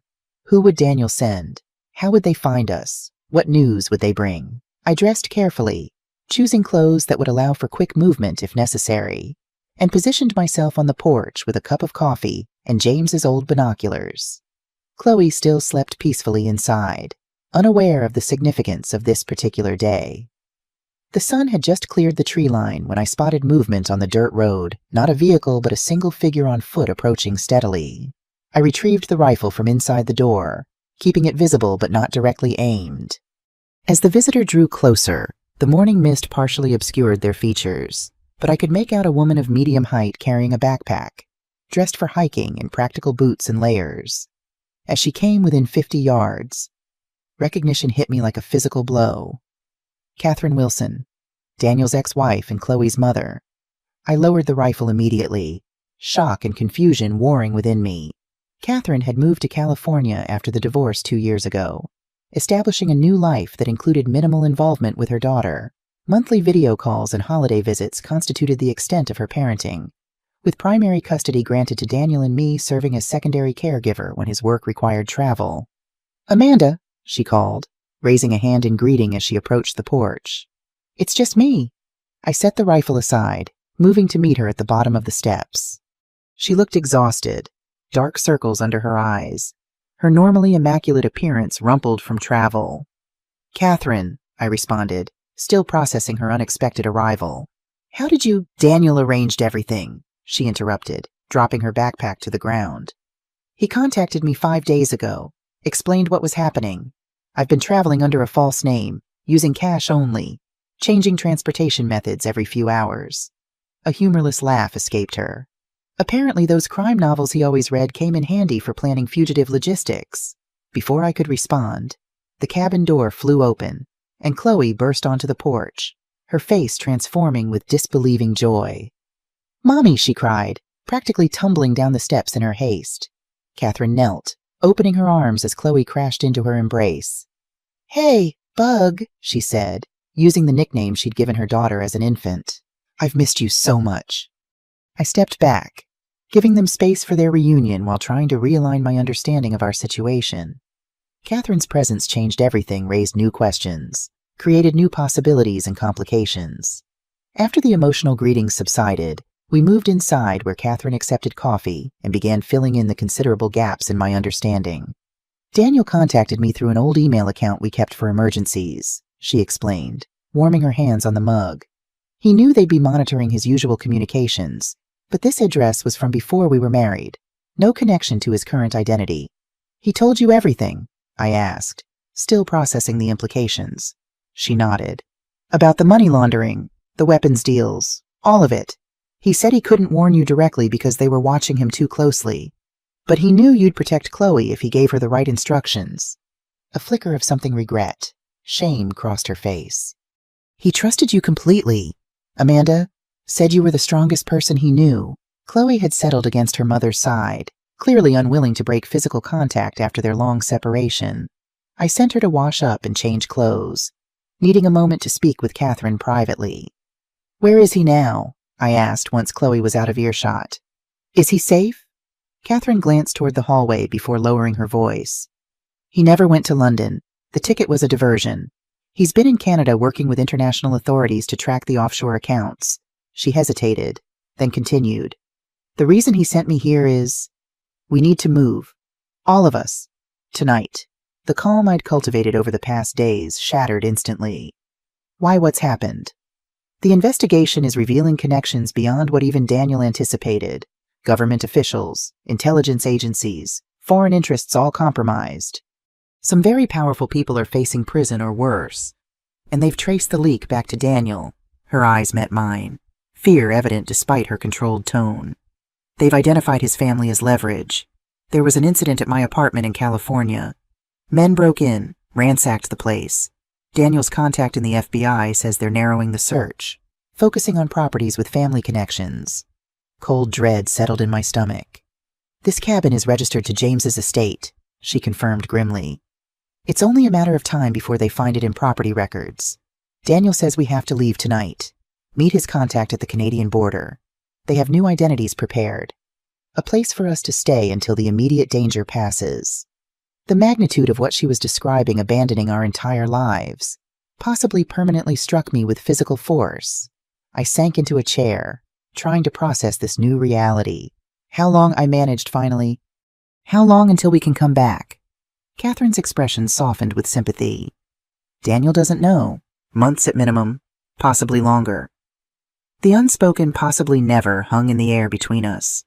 I thought of my home filled with decades of memories, my friends, the community I'd built over a lifetime. All of it potentially lost because my son had chosen to expose corruption at the highest levels. I know it's overwhelming, Catherine said quietly, but we don't have a choice. Amanda, these people have reached the desperate stage where they have nothing left to lose. If they can't silence Daniel directly, they'll use us to force his hand. I looked toward the hallway where Chloe's happy humming drifted from the bathroom, blissfully unaware that her world was about to be upended yet again. Then we leave tonight, I say, she said, my resolve hardening around the one certainty that remained constant through all these changes. Protecting my family came before everything else. Tell me what we need to do. Dusk settled over Cedar Lake as we made our final preparations. Catherine's instructions were precise. Take only what we could carry in backpacks. Dress in layers. Bring the minimum identification necessary. Everything else would be left behind. The cabin itself would be made to look temporarily abandoned rather than hastily fled, buying us precious time if our pursuers tracked us this far. I moved through the small rooms with bittersweet efficiency, erasing traces of our presence while preserving the illusion that we might return any day. Beds were left rumpled but not stripped. Dishes were washed but left in the drying rack. Fishing gear was positioned near the door as if ready for tomorrow's expedition. Grandma, why do we have to leave at night? Chloe asked as I helped her pack her few belongings. Isn't it harder to see? That's exactly why, I explained, folding her extra sweater into a compact bundle. Sometimes it's safer when people can't see you clearly, like hide and seek in the dark. Very much like that, I agreed, grateful for her ability to frame our desperate flight as another phase of our ongoing game. Catherine entered with an armful of food items packed into Ziploc bags. The contact says to bring provisions for 24 hours. We'll have about a 6-hour hike to reach the rendezvous point. 6 hours through the forest at night. I couldn't keep the concern from my voice. With a 7-year-old, Daniel planned the route carefully, she assured me. It follows game trails most of the way, avoids major elevation changes, and keeps to terrain that's manageable even in low light. He used to hunt in these woods with his father. I did remember James and Daniel disappearing for weekends during deer season, returning with detailed stories of their woodland adventures, regardless of whether they'd actually caught anything. Those expeditions had given my son an intimate knowledge of the backcountry that now might save our lives. The alternative is driving, Catherine continued, which means roads, checkpoints, potential witnesses. The Canadian border is surprisingly porous in these remote areas if you know where to cross on foot. The casual way she referenced illegal border crossing highlighted how completely our world had shifted. 3 weeks ago, I would have been appalled at the suggestion. Now it seemed not just reasonable but necessary. By 10:00, darkness had fully claimed the forest. We doused all lights in the cabin and waited another hour to ensure our night vision was fully adjusted before beginning our journey. Chloe, initially excited by the prospect of a night adventure, had grown quieter as the reality of leaving the cabin's safety set in. "Will we ever come back here?" she asked as I adjusted her small backpack over her shoulders. The question pierced me with its simple directness. I considered offering reassurance, then decided on honesty instead. "I don't know, sweetheart, but what matters most is that we're together. You, me, and your mom. Places can be left behind, but people are what make a real home." She absorbed this with characteristic seriousness, then reached for my hand. "I'm ready." Catherine led the way, navigating with a red-filtered headlamp that preserved our night vision while providing just enough illumination to follow the narrow trail. I took the rear position with Chloe between us. The forest enveloped us immediately, a dense world of sounds and scents accentuated by the darkness. Owls called overhead. Small creatures rustled in the underbrush, and the sweet, resinous scent of pine surrounded us like nature's perfume. We moved slowly but steadily, stopping every 30 minutes for brief rests and water. Chloe maintained an impressive pace for her age, though I could see fatigue beginning to show after the second hour. Without complaint, Catherine lifted her onto her back for stretches of the journey, mother and daughter working together with a synchronicity that belied their typically distant relationship. Near the halfway point, Catherine called a longer break beside a small stream. As Chloe dozed against my shoulder, Catherine and I shared a moment of unexpected connection. "I've been a terrible mother," she said quietly, staring into the darkness beyond our small circle of filtered light. "Pursuing my career in California while Daniel raised our daughter." "You made choices that seemed right at the time," I replied, surprised by her sudden vulnerability. She shook her head. "I abandoned them." Let's call it what it was. Her voice carried no self-pity, just stark assessment. I told myself Chloe was better off with Daniel, that he was always the more natural parent, that I was building a better future by establishing my practice. That weekly video calls were enough. A bitter laugh escaped her. Now look at us. No careers, no homes, running for our lives because Daniel had the courage to do the right thing when I was busy building my perfect life 3,000 miles away. I considered her words carefully before responding. "We all have regrets, Catherine, but right now, you're here when it matters most. That counts for something." "Does it?" she asked, genuine uncertainty in her voice. "Can you repair years of absence in a crisis?" "You'd be surprised what crisis reveals about relationships," I offered. "When everything else is stripped away, the core either holds or it doesn't." Our conversation ended as Chloe stirred, and we resumed our journey with renewed purpose. The night deepened around us, the forest growing denser as we moved further from established trails. Twice Catherine paused to consult a hand-drawn map, making slight adjustments to our course. Near dawn, we reached a small clearing where the trees thinned enough to reveal the first hints of approaching daylight. Catherine checked her watch and nodded with satisfaction. "We're making good time. The rendezvous point is about 40 minutes ahead, a small hunting cabin just south of the border. From there, our contact will guide us across into transportation on the Canadian side." "Who is this contact?" I asked, the question that had been bothering me for hours finally surfacing. "How can Daniel be certain they're trustworthy?" "He wouldn't tell me. Said it was safer if I didn't know until we met them." She adjusted her pack, grimacing slightly at the weight. "But he was confident. Said it was someone from his past that he trusted with his life and ours. We pushed forward as the forest gradually brightened around us, birds awakening to greet the new day with chorus. Chloe, initially energized by the approaching dawn, began to flag noticeably. I carried her for the final stretch, her small body heavy against my back, her trust a greater weight on my heart. The hunting cabin appeared suddenly a crude one-room structure nearly reclaimed by the surrounding vegetation. No smoke rose from its chimney, no light shone from its single window, but Catherine approached with confidence. "Hello," she called softly, tapping lightly on the weathered door. "We're the Wilson family," silence answered, stretching uncomfortably until I began to wonder if we'd somehow missed our connection. Then the door creaked open, revealing a figure silhouetted against the dim interior. "Right on time," a woman's voice observed, stepping into the morning light. "Daniel said you'd be punctual." Recognition hit me with the force of a physical blow. The woman, slim, athletic, with gray-streaked dark hair cropped short, had aged 2 decades since I'd last seen her, but her identity was unmistakable. "Jessica," I whispered, nearly stumbling in shock. Jessica Blackwell, Daniel's college girlfriend, who had abruptly disappeared from his life during their senior year after being recruited by an unnamed government agency, the relationship that had broken my son's heart and set him on a completely different life path than he'd planned. "Hello, Amanda," she replied with a slight smile. "It's been a long time." "You know each other?" Catherine asked, confusion evident in her voice. "We did once," Jessica confirmed, gesturing us inside. "A lifetime ago, before I became someone else entirely." As we entered the cabin, I struggled to integrate this new piece into the already complex puzzle of our situation. Daniel's cryptic message about someone from his past took on new significance.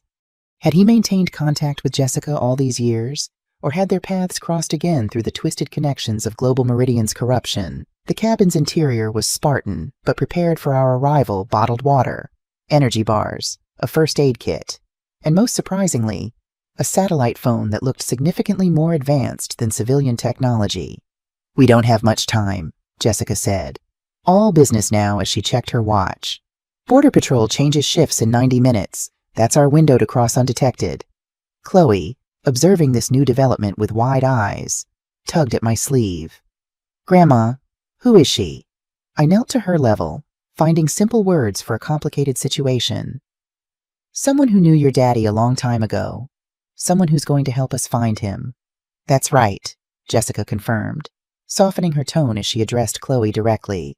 "Your dad and I were good friends once, and now I'm going to make sure you all get somewhere safe."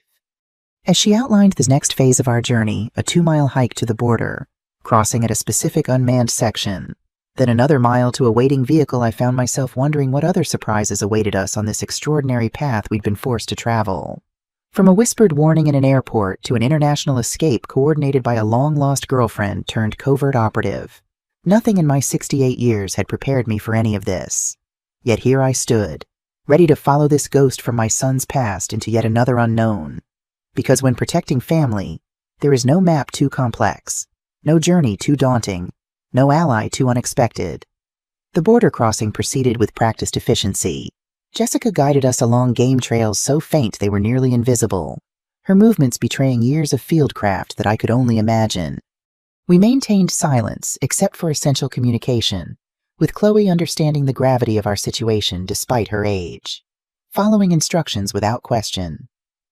"See that line of rocks?" Jessica whispered, pointing to an unremarkable arrangement of stones that seemed natural to my untrained eye. "That's the border. Once we cross, we're in Canada.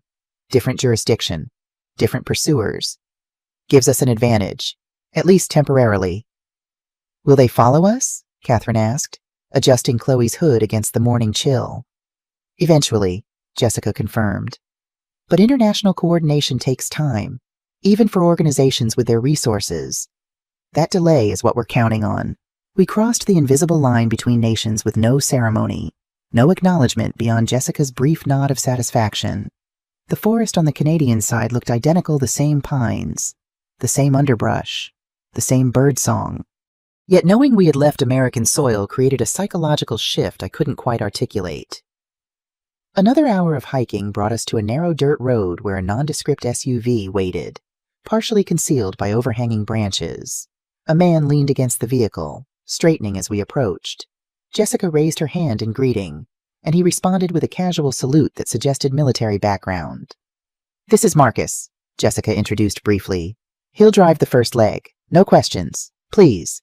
Marcus nodded to us without speaking, helping load our backpacks into the vehicle before holding the door as we climbed in. Chloe, exhausted from our night journey, fell asleep almost immediately against Catherine's side. I found myself fighting similar fatigue, the adrenaline that had sustained me finally ebbing now that we had reached this milestone. "You should rest," Jessica advised from the front passenger seat as Marcus drove smoothly along back roads, avoiding main highways. "It's another 6 hours to the safe house." "Where are we going?" I asked, needing some anchor in this sea of uncertainty. "A property outside Montreal, remote, secure, off official records." She turned slightly, meeting my eyes. "Daniel is waiting there." The simple statement jolted me fully awake. "Daniel's in Montreal. I thought he was in—" "We maintained that fiction deliberately," Jessica explained. "Even with Catherine, the fewer people who knew his actual location, the safer for everyone." Catherine stirred beside me. "You lied to me." "Daniel lied to you," Jessica corrected without apology. "Operational security. If you had been captured and questioned, you couldn't reveal what you didn't know." The cold calculation behind such planning, the layers of deception, the contingencies for capture and interrogation painted my son in a light I'd never considered before. The methodical accountant I'd raised had orchestrated an international whistleblowing operation and escape plan worthy of an intelligence agency. "How do you fit into all this?" I asked Jessica directly.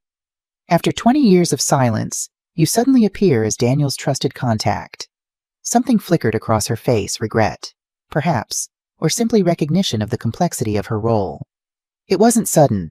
Amanda, Daniel and I reconnected 3 years ago when my agency was investigating financial irregularities that intersected with Global Meridian's operations." "Your agency?" I pressed. "I can't be more specific," she replied with practiced neutrality. "But when Daniel realized what he had discovered, he reached out through channels we had established during that investigation. What he found went far beyond our initial concerns. The weapons dealing alone crossed multiple international jurisdictions. The landscape outside our windows gradually transformed from dense forest to scattered farmland as we continued eastward. Chloe slept on, her face peaceful in unconsciousness, blissfully unaware of the international intrigue surrounding her father's actions. "Does she know?" I asked Catherine quietly, nodding toward our granddaughter. "About her father's relationship with Jessica." Catherine shook her head. "Daniel never mentioned her to me, not even when we were married. Whatever happened between them was something he kept completely private." The journey continued in relative silence, with brief stops only when absolutely necessary for restrooms or to switch vehicles, a precaution Jessica insisted upon despite no obvious signs of pursuit. By late afternoon, we had reached the outskirts of Montreal, then continued north into increasingly rural territory. As dusk approached, Marcus turned onto a narrow gravel road that wound through thick woods for several miles before opening onto a clearing where a substantial log home stood, smoke curling invitingly from its chimney. My heart raced as we pulled up to the house, scanning the porch and windows for any sign of Daniel. The front door opened as Marcus cut the engine. A figure stepped out, tall and familiar despite the beard he'd grown since I'd last seen him, and my breath caught in my throat. "Daddy!" Chloe's cry shattered the moment as she bolted from the car, suddenly wide awake and running full tilt toward her father. Daniel caught her in mid-leap, spinning her around as she wrapped her arms around his neck. The raw emotion on his face, joy, relief, love told its own story of the sacrifice and worry he'd endured during our separation. Catherine and I approached more slowly, both overwhelmed in our own ways by this reunion that had seemed increasingly improbable with each passing day. When Daniel finally set Chloe down, he embraced Catherine briefly before turning to me. "Mom," he said simply, his voice breaking slightly as he pulled me into a tight hug. "You did it. You actually did it. We did what you asked," I replied, my own voice unsteady.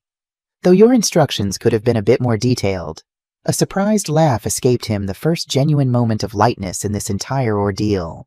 "I'll remember that for the next international corruption scandal I expose."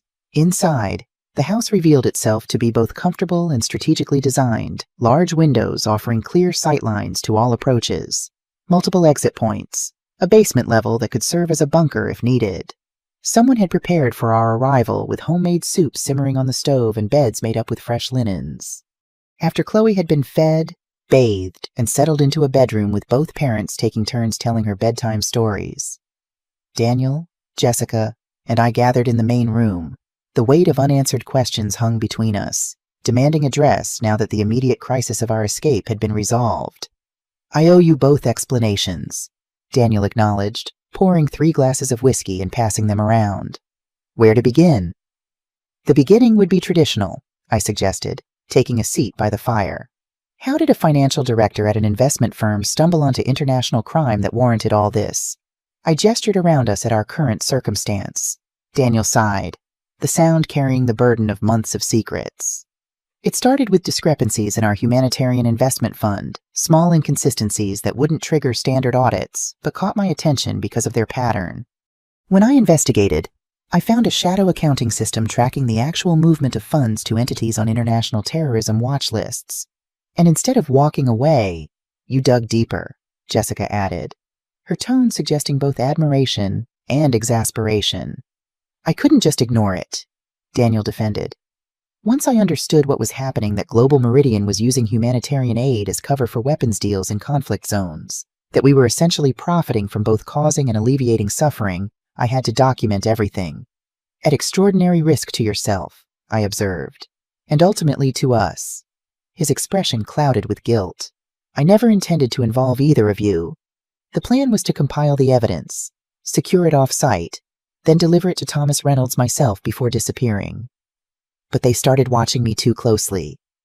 Every communication, every movement monitored. So you used Chloe as your messenger," I said, unable to keep a hint of judgment from my voice. "A 7-year-old child."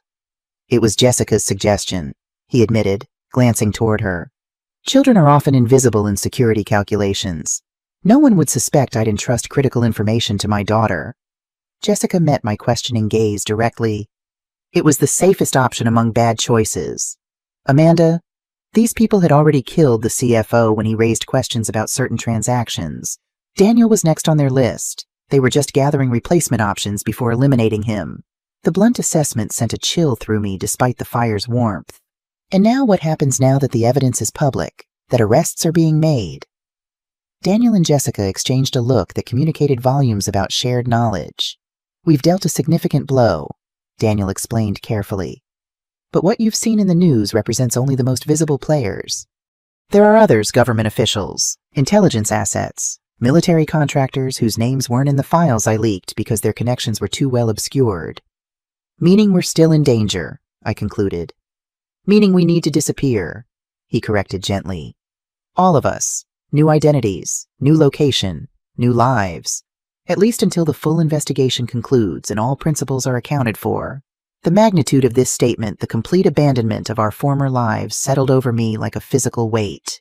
I thought of my home filled with decades of memories, my friends, my community, all left behind without proper goodbyes.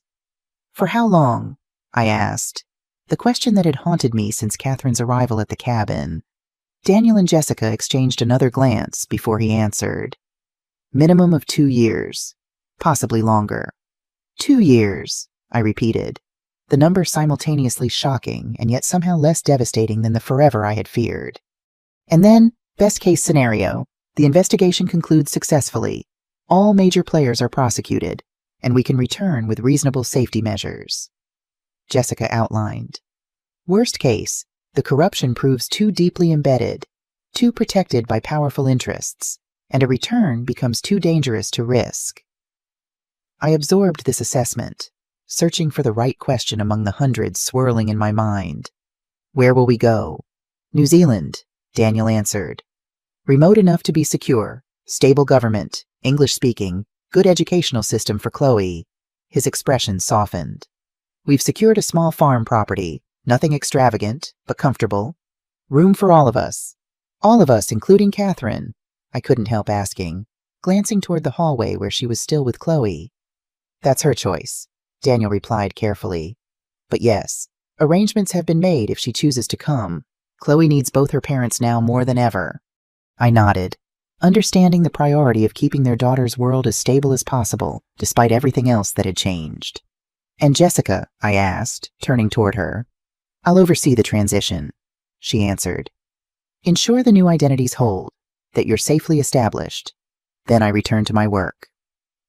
The conversation continued late into the night, filling in the considerable gaps in my understanding, how Daniel had gathered the evidence, how Jessica had helped create our escape route, how the safe house in New Zealand had been secured through channels that couldn't be traced back to any of us.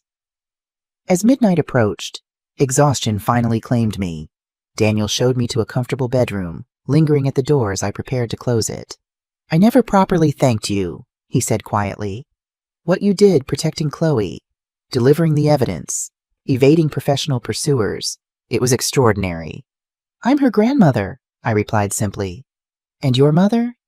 There was no other choice. He smiled, the expression reminiscent of the little boy who had once looked at me with the same unwavering faith. Dad always said you were the strongest person he knew. I never fully understood what he meant until now. After he left, I sat on the edge of the bed, contemplating the journey that had brought me here and the one still to come.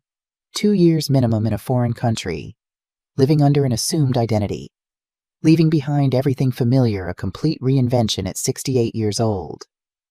Yet as I prepared for sleep in this temporary safe haven with my son, granddaughter, and even my former daughter-in-law all under one roof, I realized that what truly mattered had not been left behind at all. The essential core remained intact: my family, my values, my capacity to face whatever challenges lay ahead.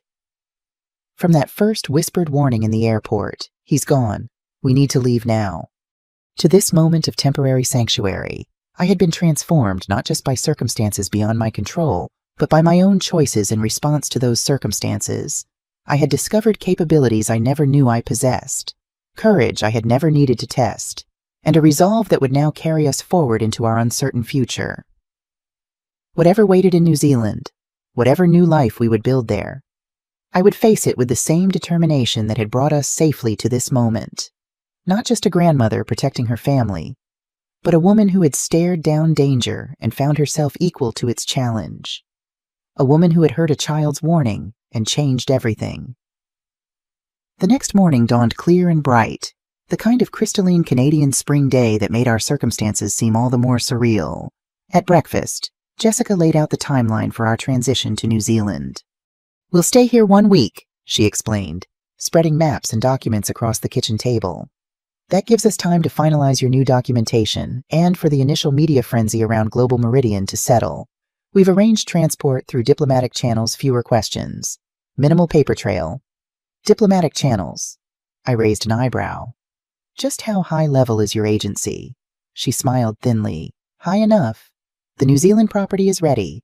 It's a small farm about an hour outside of Wellington, remote but not isolated.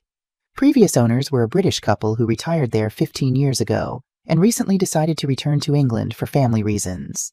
The community knows them as quiet, privacy-focused people who kept to themselves. Your cover will be similar: a family from Canada relocating for health and lifestyle reasons." "Who exactly will we be?" Catherine asked, pouring more coffee. Jessica slid folders toward each of us. "The Matthews family. Daniel and Catherine Matthews, their daughter Emily, and grandmother Margaret. Background documents, personal histories. Even digital footprints have been established going back several years. Nothing elaborate enough to draw attention, just sufficient to withstand casual scrutiny." I opened my folder to find a Canadian passport in the name of Margaret Matthews, complete with a photo of me I didn't remember having taken, credit cards, driver's license, even medical records, a complete identity manufactured from thin air. "Emily," Chloe piped up, her interest piqued by her new name. "I get to be someone else too. Just like in our game," I confirmed, watching her accept this latest development with the resilience of childhood. "You'll be Emily Matthews, and I'll be your Grandma Margaret." "I like Margaret," she decided. "It sounds fancy." A small laugh rippled through the tension in the room, a moment of lightness in the heaviness of our situation. "The week ahead will be dedicated to preparation," Jessica continued. learning your backstories, practicing your new identities, understanding security protocols. Daniel and I will also monitor the Global Meridian investigation, tracking which principals have been arrested and which remain at large. What about our current lives? I asked. Our homes, possessions, arrangements have been made, Daniel explained gently. A law firm specializing in estate management will handle the essentials: property taxes, minimal maintenance, storage of personal items, nothing that suggests abandonment, just extended absence. And my students, my friends, the weight of these severed connections pressed against my chest. People will worry. A carefully crafted story has been circulated, Jessica responded. Family health crisis requiring extended travel, vague enough to discourage questions, plausible enough to be believed. The same for Daniel's colleagues and Catherine's clients. I nodded, absorbing the clinical efficiency with which our lives were being dismantled and reconstructed. Necessary, I reminded myself. All necessary to protect what matters most. The days passed in a blur of preparation. Jessica proved a demanding but effective instructor, drilling us on our new identities until they began to feel like a second skin. Catherine, to my surprise, threw herself into the process with unexpected dedication, studying maps of Wellington, researching New Zealand culture, even practicing subtle changes to her American accent. I've spent 2 years running from responsibility, she explained when I commented on her commitment. This is my chance to run toward it instead. One evening, finding myself unable to sleep, I wandered to the kitchen for tea and discovered Daniel at the table, poring over newspaper clippings and printouts by the dim light above the sink. Keeping tabs on your handiwork? I asked, filling the kettle. He looked up, fatigue etched into his face. Trying to calculate the ripple effects.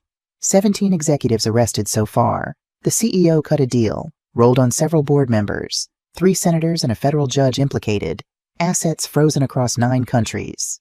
Impressive for a financial director with a conscience. A shadow crossed his features. And at least 2 people dead. The CFO's suicide was almost certainly murder, and a compliance officer in the London office was killed in what police are calling a mugging gone wrong. He pushed the papers away, rubbing his eyes. I keep asking myself if it was worth it. I sat across from him, laying my hand over his. When you were 10, you found a neighbor boy tormenting a stray dog. Instead of walking away, you intervened. The boy was bigger, meaner, but you stood your ground until he left the animal alone. You came home with a bloody nose and no regrets. I squeezed his hand. You haven't changed, Daniel. The stakes are higher, the consequences more severe, but your moral compass points true. I dragged my family into danger, he countered. Used my daughter as a courier, forced my mother into a life on the run. You trusted us with the truth and gave us the tools to protect ourselves, I corrected. That's not endangering your family, that's respecting our agency. I'm proud of the man you are, the choices you've made. Your father would be too. He held my gaze, searching for reassurance. New Zealand might be permanent.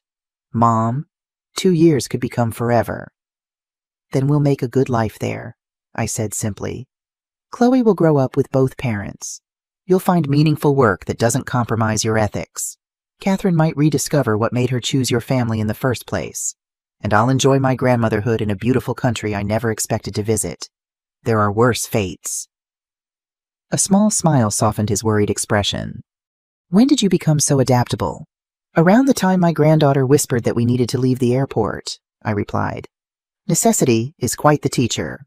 On our 5th day at the safe house, the peaceful routine we had established shattered with a single phone call. Jessica answered the secure line, her expression shifting from neutral to alarmed as she listened. She excused herself to the study, Daniel following close behind. When they emerged 30 minutes later, the tension between them was palpable.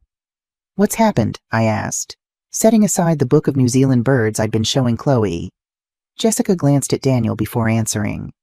One of Global Meridian's board members was found dead in federal custody this morning. Apparent heart attack, but the timing is suspicious. He was scheduled to testify tomorrow about government connections. And, I pressed, sensing there was more. And there's been unusual activity around your property in Chicago, Daniel continued.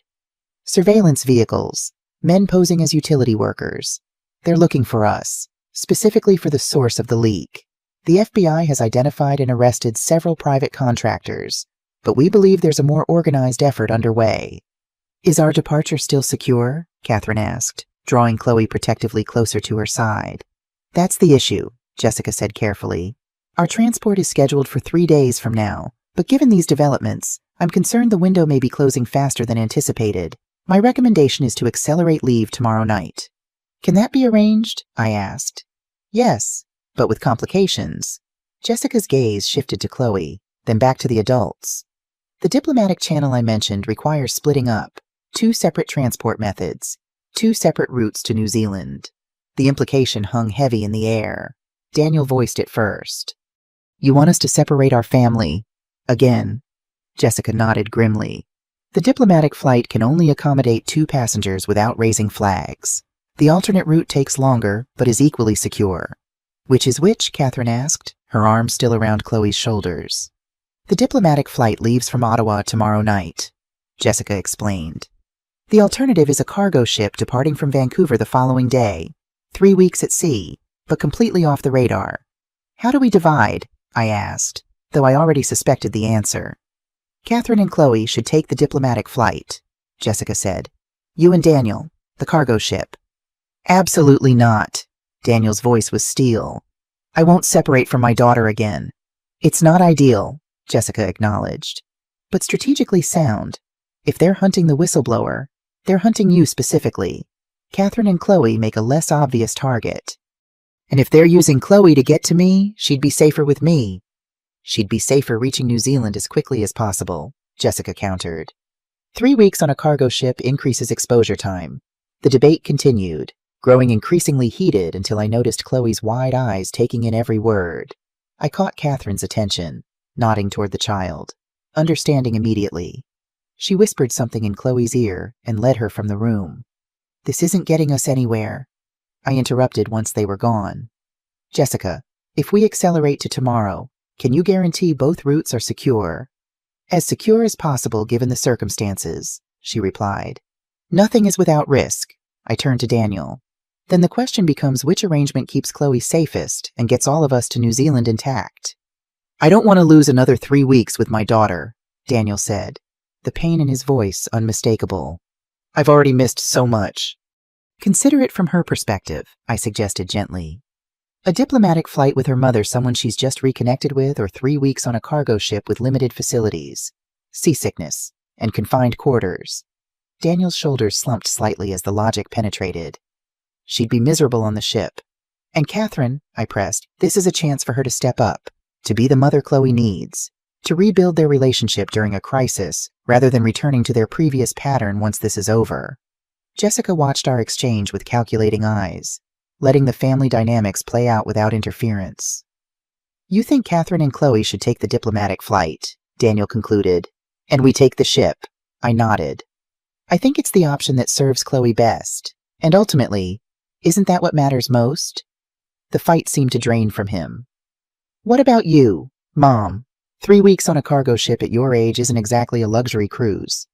I smiled wryly. I've always wanted to see the Pacific, and I've survived the past week. I can handle a few more challenges. The decision wasn't easy, but by evening, the plan was set. Catherine and Chloe would fly from Ottawa to Auckland via diplomatic courier, then be escorted to the Wellington property. Daniel and I would travel to Vancouver and board a container ship bound for New Zealand. Arriving 3 weeks later, Jessica would accompany us to Vancouver, then return to her agency once we were safely aboard. Explaining the separation to Chloe proved the most difficult part. She sat cross-legged on her bed. Mr. Whiskers clutched to her chest, as Daniel carefully outlined why she and Catherine would travel separately from us. But I just found you again, she said, her lower lip trembling. And now you're leaving. Not leaving, Bug, Daniel assured her, kneeling by the bed. Just taking a different path to the same place. Like when we play hide and seek, we all end up back in the living room eventually, even though we take different routes to get there. But what if something happens? What if bad guys find you and Grandma? That's why we're taking different paths, I explained, sitting beside her on the bed. It makes it much harder for anyone to find us, and Jessica is very good at keeping people safe. Chloe considered this. her 7-year-old mind working through the complexities of international fugitive logistics with remarkable clarity. Will Mommy and I get there first? Yes, Catherine confirmed from the doorway where she had been listening. We'll have the house all set up for Daddy and Grandma when they arrive. You can help me plant a garden, maybe get some chickens. Like real farmers. Chloe's eyes widened with interest. Exactly like real farmers. Daniel smiled, relief evident in his voice as the distraction worked. And when Grandma and I arrive, you can show us everything you've learned. I'll be really good, Chloe promised. And I'll take care of Mommy until you come. The innocent role reversal child promising to care for parent brought unexpected tears to Catherine's eyes. She crossed the room quickly, gathering Chloe into a tight embrace. We'll take care of each other, she whispered. That's what families do. Later, as I packed the few belongings I'd accumulated since our flight from Chicago, Catherine appeared in my doorway. Do you have a moment? She asked hesitantly. I gestured her in, setting aside the small bag Jessica had provided for our journey. Catherine closed the door behind her, then stood awkwardly, seemingly unsure where to begin. I know you've never approved of me, she said finally, and you've had good reason. I wasn't the mother Chloe deserved or the wife Daniel needed. It wasn't my approval that mattered, I replied carefully. But it did. It does. She sank onto the edge of the bed.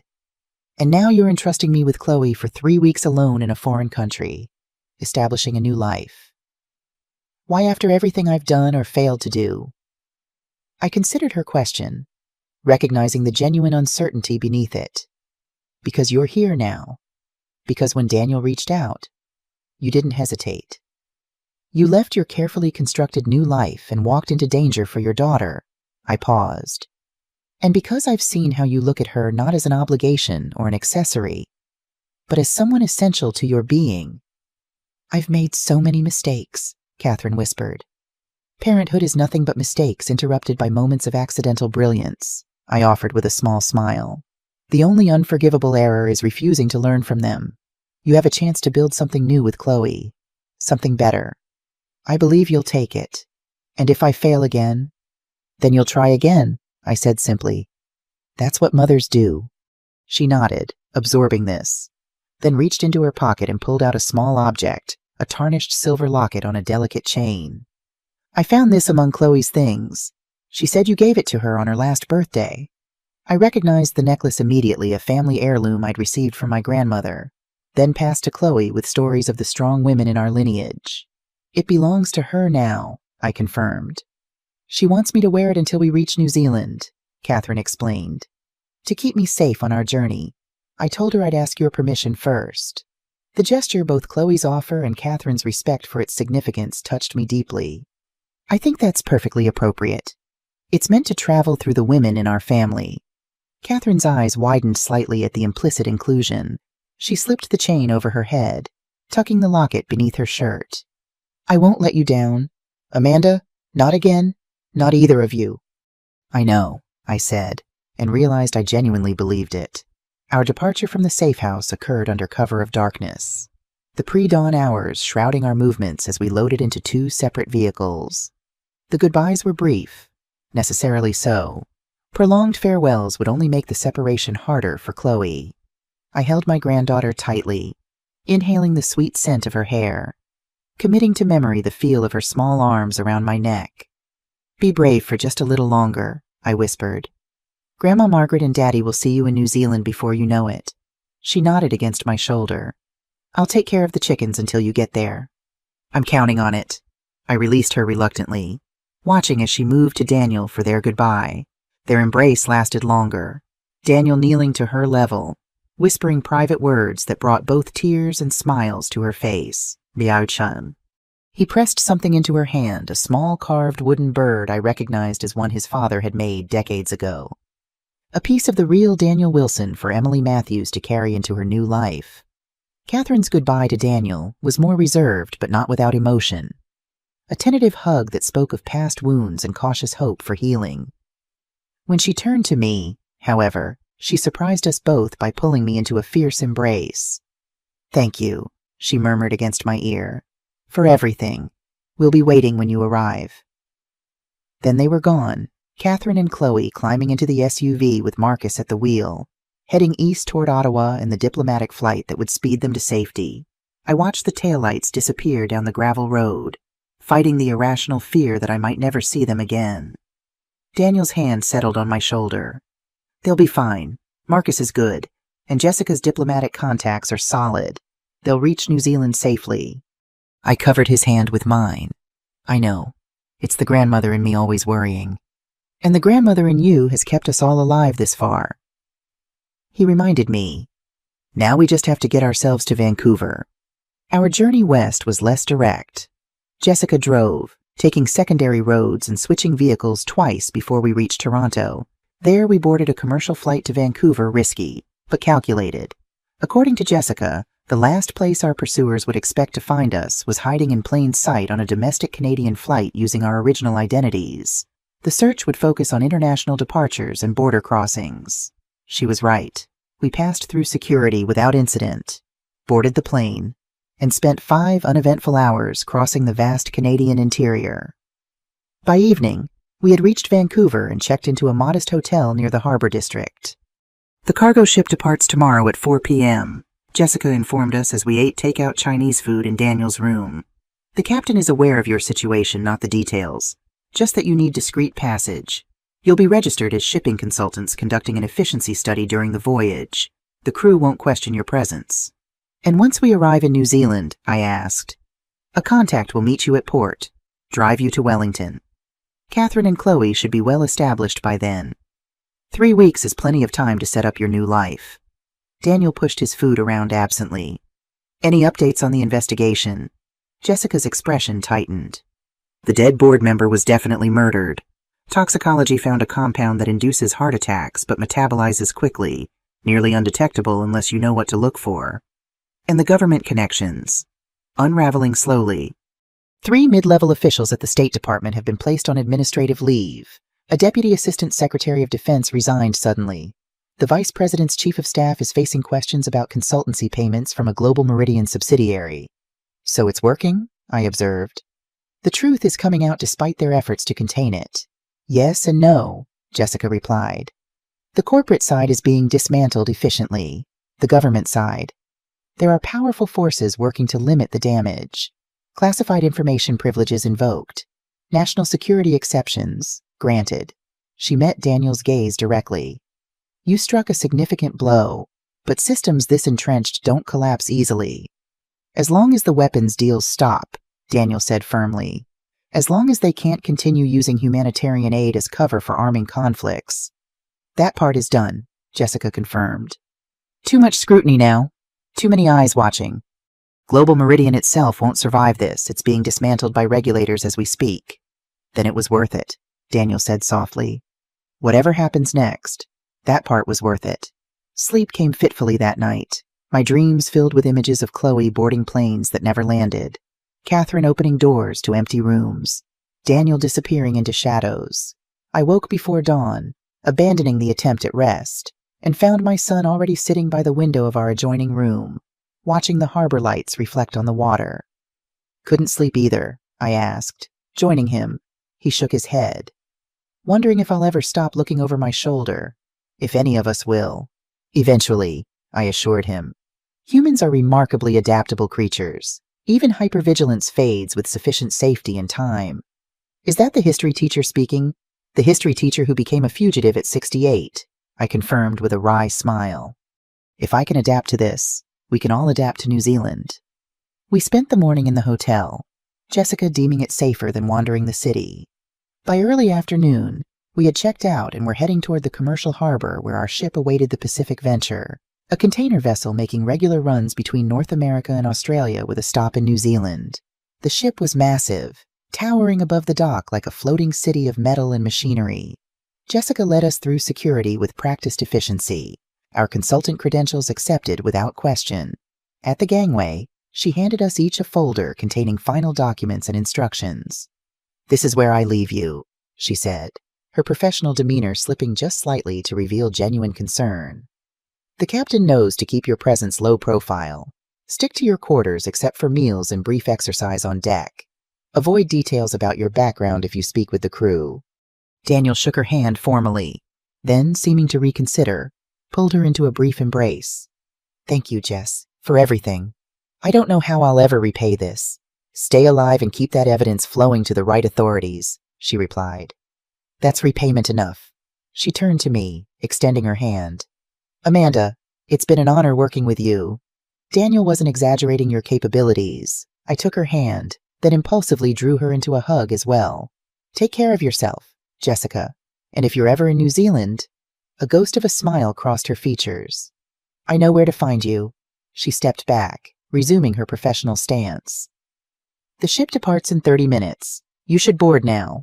We watched her walk away, a slim figure moving purposefully back toward the security gate. Just before she disappeared from view, she turned and raised her hand in a final farewell. Then she was gone, our last connection to the world we were leaving behind. The Pacific Venture's horn blasted, shaking me from my reverie. Daniel touched my elbow gently. Ready for our next adventure, Mom. I squared my shoulders, adjusting my bag. Lead on, Mr. Matthews. We boarded the ship, were shown to our modest but clean cabins by a taciturn crew member, and settled in as the massive engines rumbled to life beneath us. I stood at the small porthole, watching Vancouver's skyline slowly recede as we pulled away from the dock, headed for the open Pacific and the unknown future that awaited us across its vast expanse. 3 weeks at sea stretched before us, 3 weeks of contemplation, of preparation, of transition between the lives we had left behind and the new ones we would construct. 3 weeks to reconcile ourselves to all that had happened since Chloe's whispered warning at O'Hare Airport had set us on this extraordinary path. As the coastline faded into the gathering dusk, I found myself strangely at peace. We had accomplished what seemed impossible, exposed corruption at the highest levels, delivered crucial evidence, and extracted our family from immediate danger. Whatever challenges awaited us in New Zealand, we would face them together, strengthened by all we had already overcome. The ship's horn sounded again, a deep, resonant tone that seemed to herald not an ending but a beginning. I smiled into the darkening horizon, ready for whatever came next. 23 days later, the Pacific Venture docked in Wellington Harbor on a crisp autumn morning, seasons reversed in the southern hemisphere, May bringing falling leaves and cooling temperatures rather than the spring warmth we had left behind in North America. Our 3 weeks at sea had passed with surprising swiftness. Daniel and I had settled into the ship's routine, taking meals with the officers, exercising on deck during designated hours, and spending long evenings in conversation, rebuilding a relationship that adult responsibilities and geographic distance had gradually attenuated over the years. I learned about the man my son had become beyond the broad outlines I had known before. His ethical struggles at Global Meridian hadn't begun with the discovery of illegal weapons deals.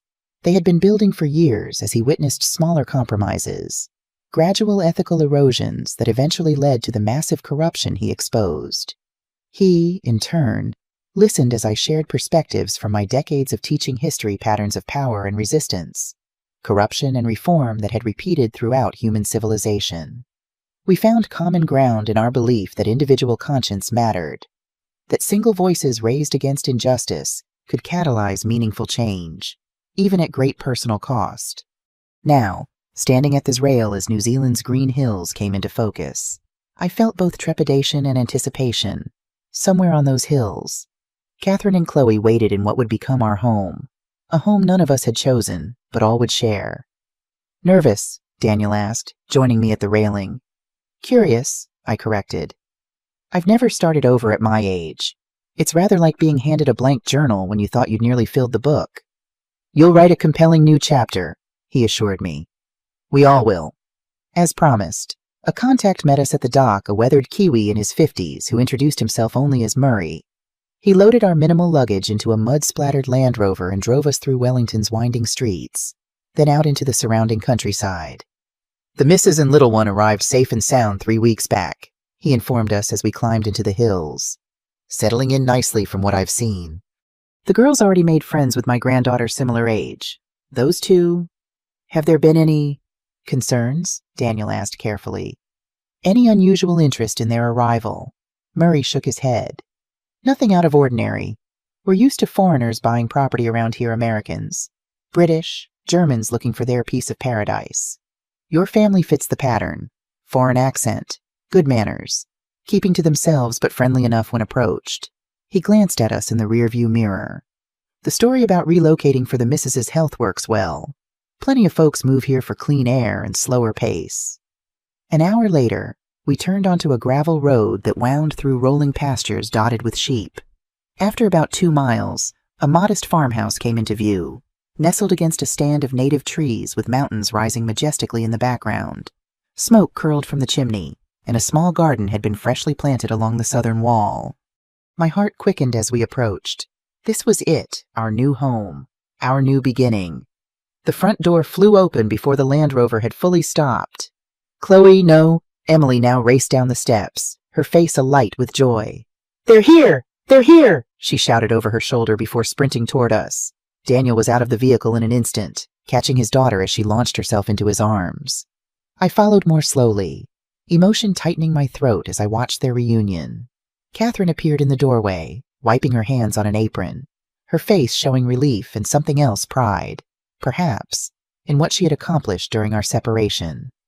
"Welcome to Matthew's farm," she called, descending the steps to join us.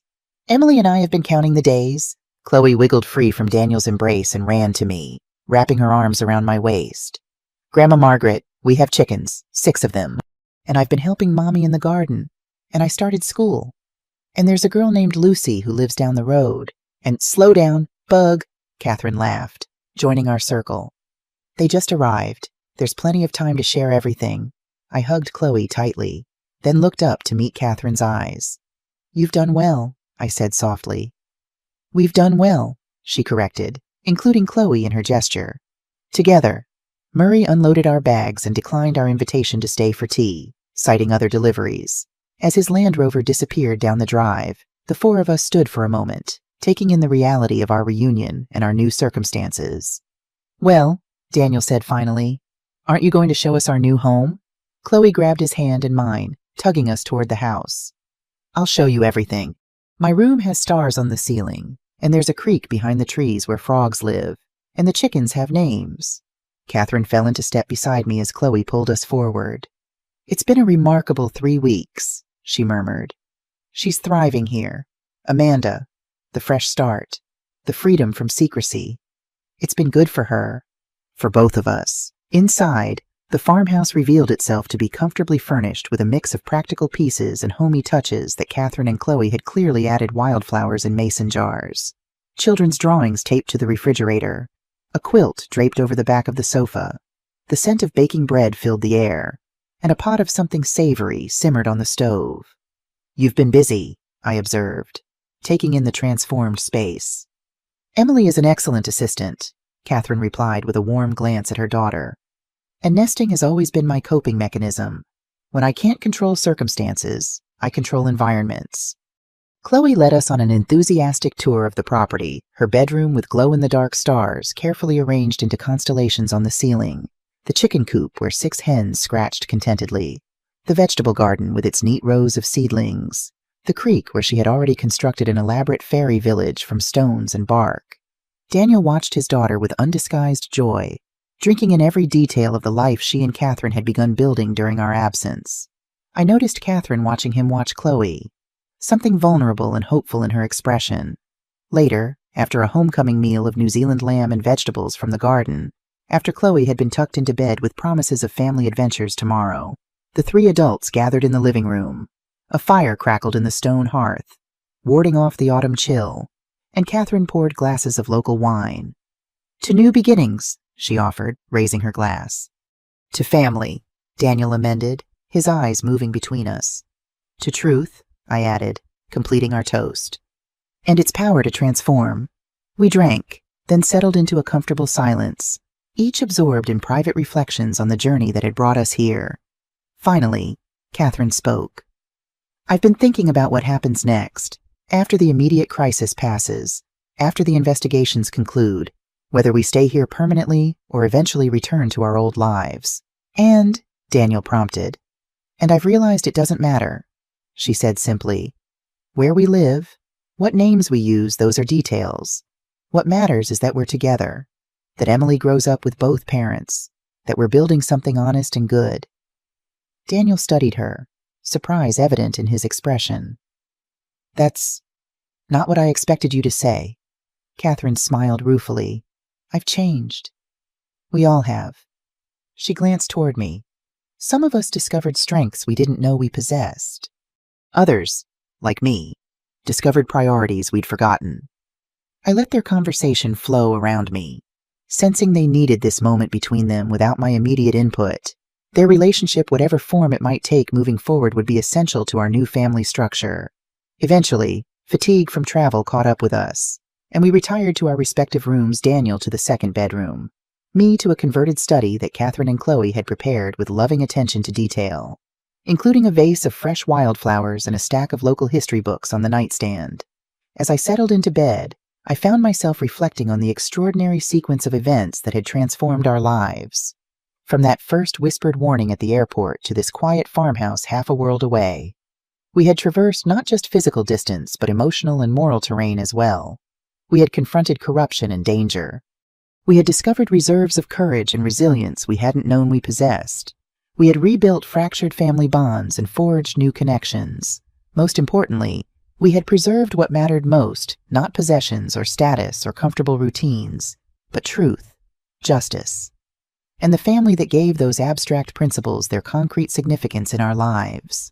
Outside my window, unfamiliar southern stars wheeled across the New Zealand sky. Inside, I felt a peace I hadn't expected to find again after the tumult of the past month. Whatever challenges our new life might bring, we would face them together, the reluctant hero who had exposed corruption, the mother who had found her way back to her child, the granddaughter whose innocent warning had saved us all, and the grandmother who had discovered her own strength when it mattered most. The Matthews family, once the Wilsons, would build a new life here, step by step, day by day. And if we ever returned to our previous identities and homeland, we would carry with us the lessons of this journey, that conscience matters, that courage often comes disguised as necessity, and that family in all its complex, imperfect forms provides the foundation from which all other values derive their meaning. I closed my eyes, letting exhaustion claim me at last. In the distance, I heard the soft murmur of Daniel and Catherine's voices from the living room, tentative, searching, but together. And somewhere between waking and dreams, I smiled, knowing that whatever came next, we had already succeeded in what mattered most. We had saved each other. What would you do if you were in my place? Have you ever been through something similar? Comment below and let me know which part of this story resonated with you the most. If you enjoyed this adventure, check out 2 other stories that are channel favorites: The Secret My Mother Kept for 50 Years, and I Found a Hidden Door in My Grandmother's Attic. Until next time, thank you for joining me on this journey.